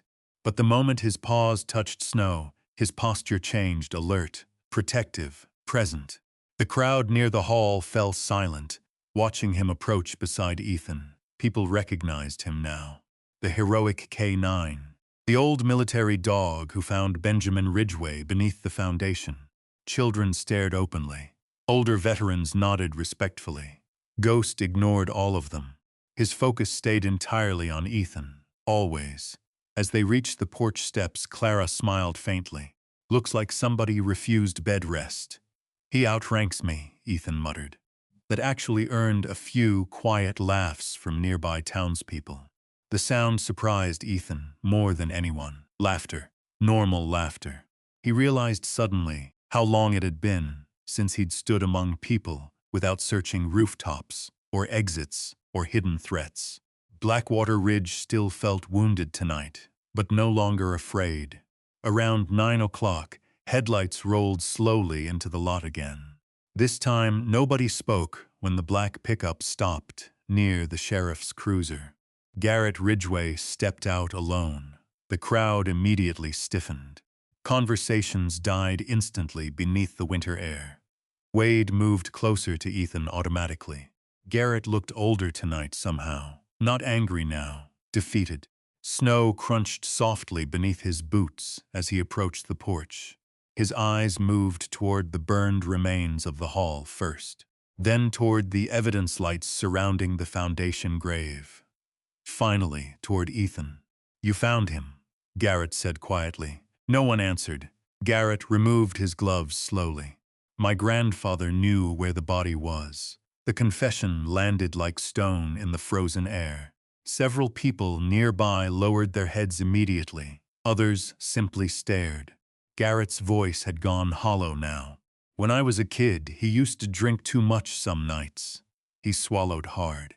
"One winter he told me Benjamin wouldn't stay quiet about the money." Clara closed her eyes. "Oh, Walter." Garrett stared toward the ruined foundation. He said the fire got out of control. His voice cracked slightly. "Said Benjamin was supposed to leave town afterward." "But he didn't," Wade said quietly. Garrett nodded once. "No." The mountains seemed impossibly silent around them. No wind now. No engines, only snow settling softly across old timber and ash. Garrett looked toward Ethan at last. "I never wanted anybody hurt." Ethan's expression stayed calm. "But you still sent men to burn the hall." Garrett lowered his eyes. "Yes," Ghost growled softly beside Ethan. Garrett noticed immediately, then slowly nodded toward the dog. He knew before any of us did. Ethan looked down at Ghost. The old German shepherd sat stiffly beside him, beneath falling snow, eyes still fixed on the burned foundation behind the hall. Mission complete, not because he understood murder or corruption, but because military dogs spent their lives finding what others missed. Garrett finally looked toward Wade Harper. "I'll give a statement." The deputy studied him for several long seconds, then quietly nodded. As Wade escorted Garrett toward the cruiser, the gathered townspeople slowly began speaking again. Not angry, not triumphant, just tired, like a wound finally exposed after generations buried beneath silence. Later that night, after investigators finished working the gravesite, Clara unlocked the surviving front half of Ridgeway Hall. The fire had spared most of the dance floor. Smoke blackened now, damaged, but standing. One by one, people entered quietly. Some carried folding chairs, some brought candles. One elderly man carried a trumpet case. Ethan stood near the entrance, uncertain what exactly was happening. Clara smiled gently at him. "This town stopped dancing after Benjamin disappeared," she said softly. "Seems wrong not to let the music back in tonight." Inside the hall, candles flickered across warped floorboards, while townspeople arranged the recovered photographs near the walls. The surviving reel-to-reel player sat carefully repaired near the stage. Ghost limped slowly beside Ethan through the room. People stepped aside disrespectfully to let him pass. Then the elderly man opened his trumpet case. Another woman sat carefully at the old upright piano near the wall. No announcement happened. No ceremony, just music, soft at first. A slow mountain hymn, drifting through smoke-stained rafters beneath candlelight. Then another tune followed, and another. The hall changed around them. Not restored, not healed, but alive again. Ethan stood frozen near the back wall, watching strangers become a community around him. Veterans shook hands quietly. Widows cried over old photographs. Children stared up at lantern light reflecting across the ceiling. And Ghost slowly crossed the dance floor and stopped beside the stage. The exact place where he first began scratching beneath the floorboards days earlier. The old dog sat there calmly now. No growling, no warning, peace. Then something unexpected happened. A little girl stepped carefully onto the dance floor, holding her grandfather's hand. The old man looked embarrassed. "She keeps asking if anybody remembers how." Clara smiled immediately. "Oh, we remember." A few older couples slowly stood, then another. The piano shifted into a gentle waltz. And beneath candlelight inside the wounded old hall, people began dancing again for the first time in over 60 years.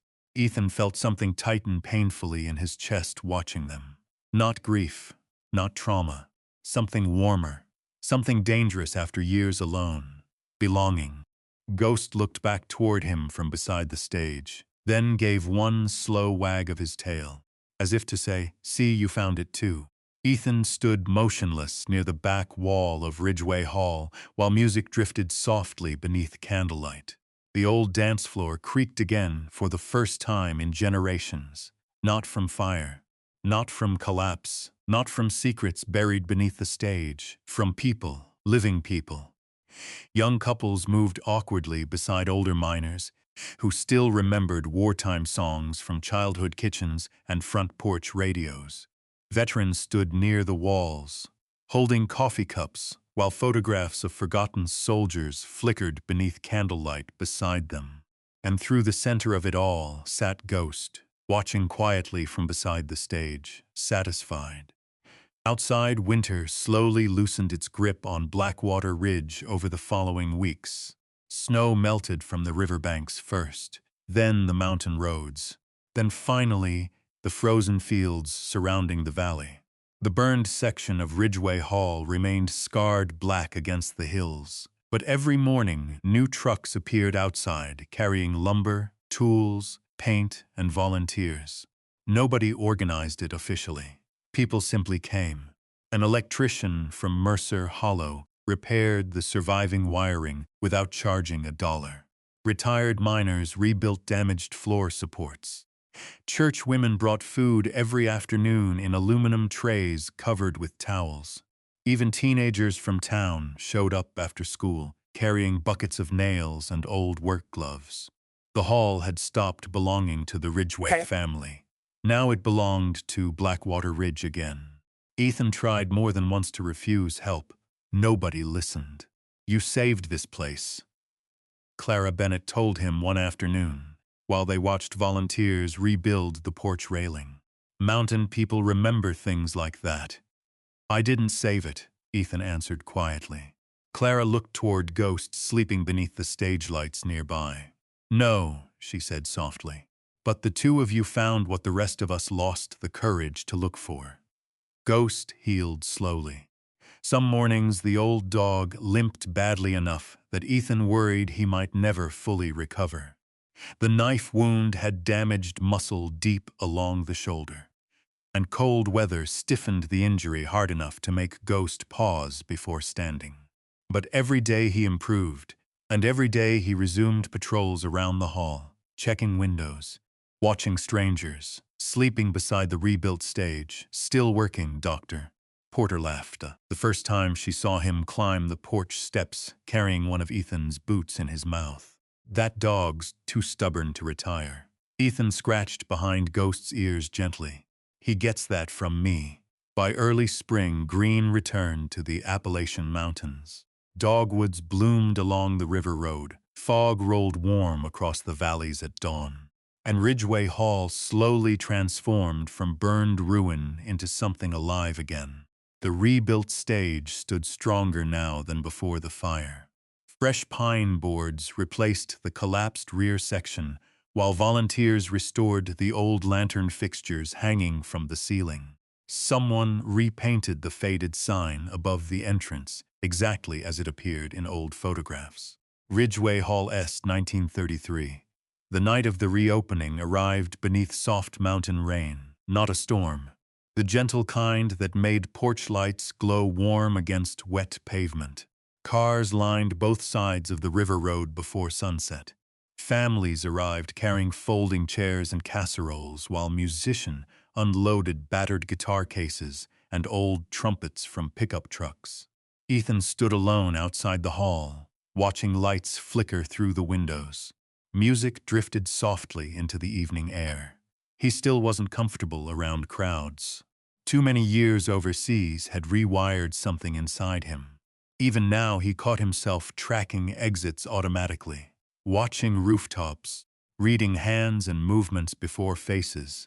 Some habits never left soldiers completely. Ghost sat beside him beneath the porch roof. The old dog's silver muzzle glowed softly beneath the rain. "You nervous too?" Ethan asked quietly. Ghost leaned lightly against his leg, then nudged him toward the door. Ethan laughed softly under his breath. "You're pushy." The dog nudged him again anyway. Inside, the hall glowed golden beneath restored lanterns and strings of warm lights hanging above the dance floor. The surviving wartime photographs lined the walls now beside framed newspaper clippings about Benjamin Ridgeway and the recovered recordings. Near the rebuilt stage sat a small memorial plaque.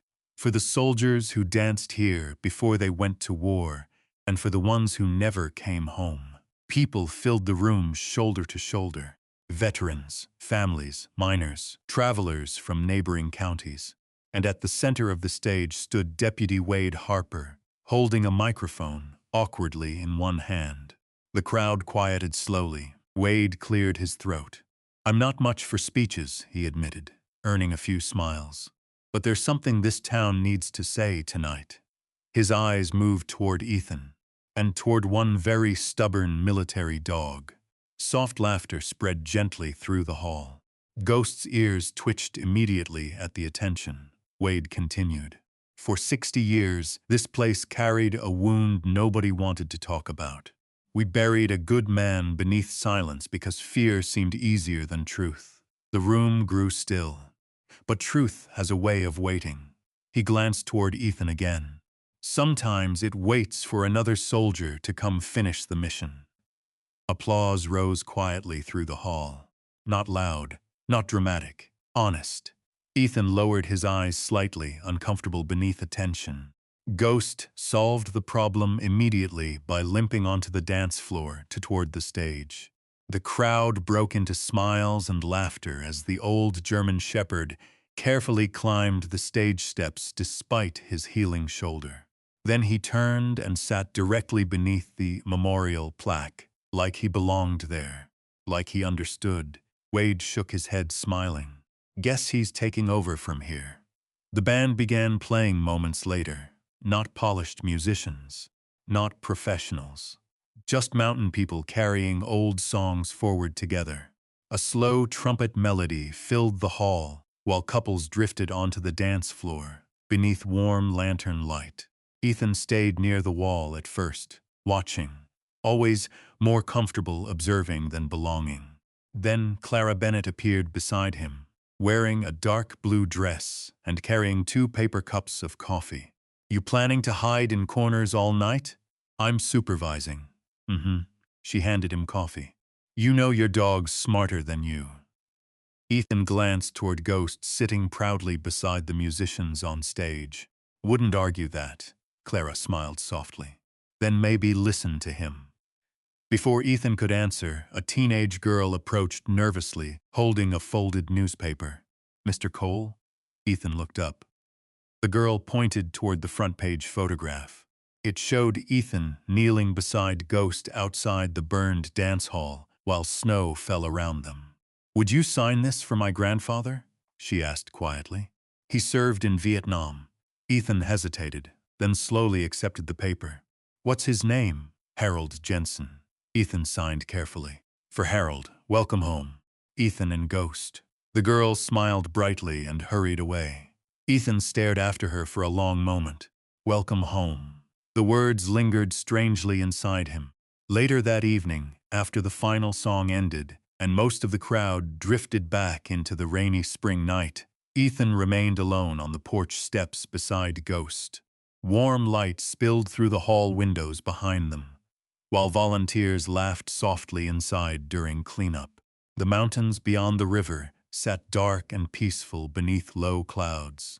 Ghost lowered himself carefully beside Ethan with a tired grunt. The old dog looked exhausted now, but content. Ethan rubbed one hand slowly along the scarred fur behind Ghost's ears. You know, he said quietly, I spent years thinking war took everything from me. Ghost rested his head against Ethan's knee. My marriage, my daughter, my home. Rain tapped softly against the porch roof overhead. But maybe, Ethan swallowed hard. Maybe it just took me a long time to find where I was supposed to stop running. Ghost looked up at him.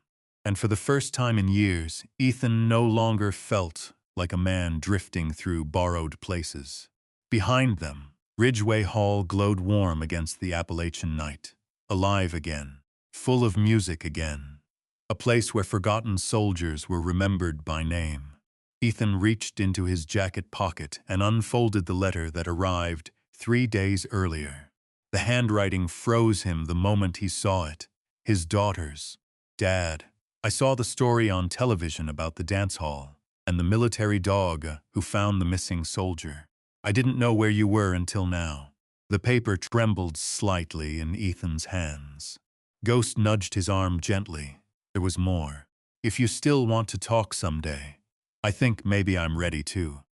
Ethan stared out across the mountains while rain whispered softly through the valley. For years he thought Ghost had only kept him alive. Now he understood something deeper. The old war dog had been leading him somewhere all along. Toward truth, toward home, toward people waiting in the light. Ghost closed his eyes beside him as music drifted softly from inside the hall one final time. And beneath the warm glow of Ridgeway Hall, restored against the Appalachian Mountains, Ethan Cole finally understood the mission had never really been about uncovering the dead. It had been about teaching the living how to come home again. And beside him, the old military dog who had carried him through war. After war finally rested at peace, because Ghost had finished the mission. If you believe loyalty like that deserves to be remembered, comment honor below and tell us where you're watching from tonight. In a world that moves too fast, some people, and some dogs, still remind us what duty, courage, and home really mean. And if stories about justice, second chances, and old American grit still matter to you, subscribe and come ride these quiet roads with us again.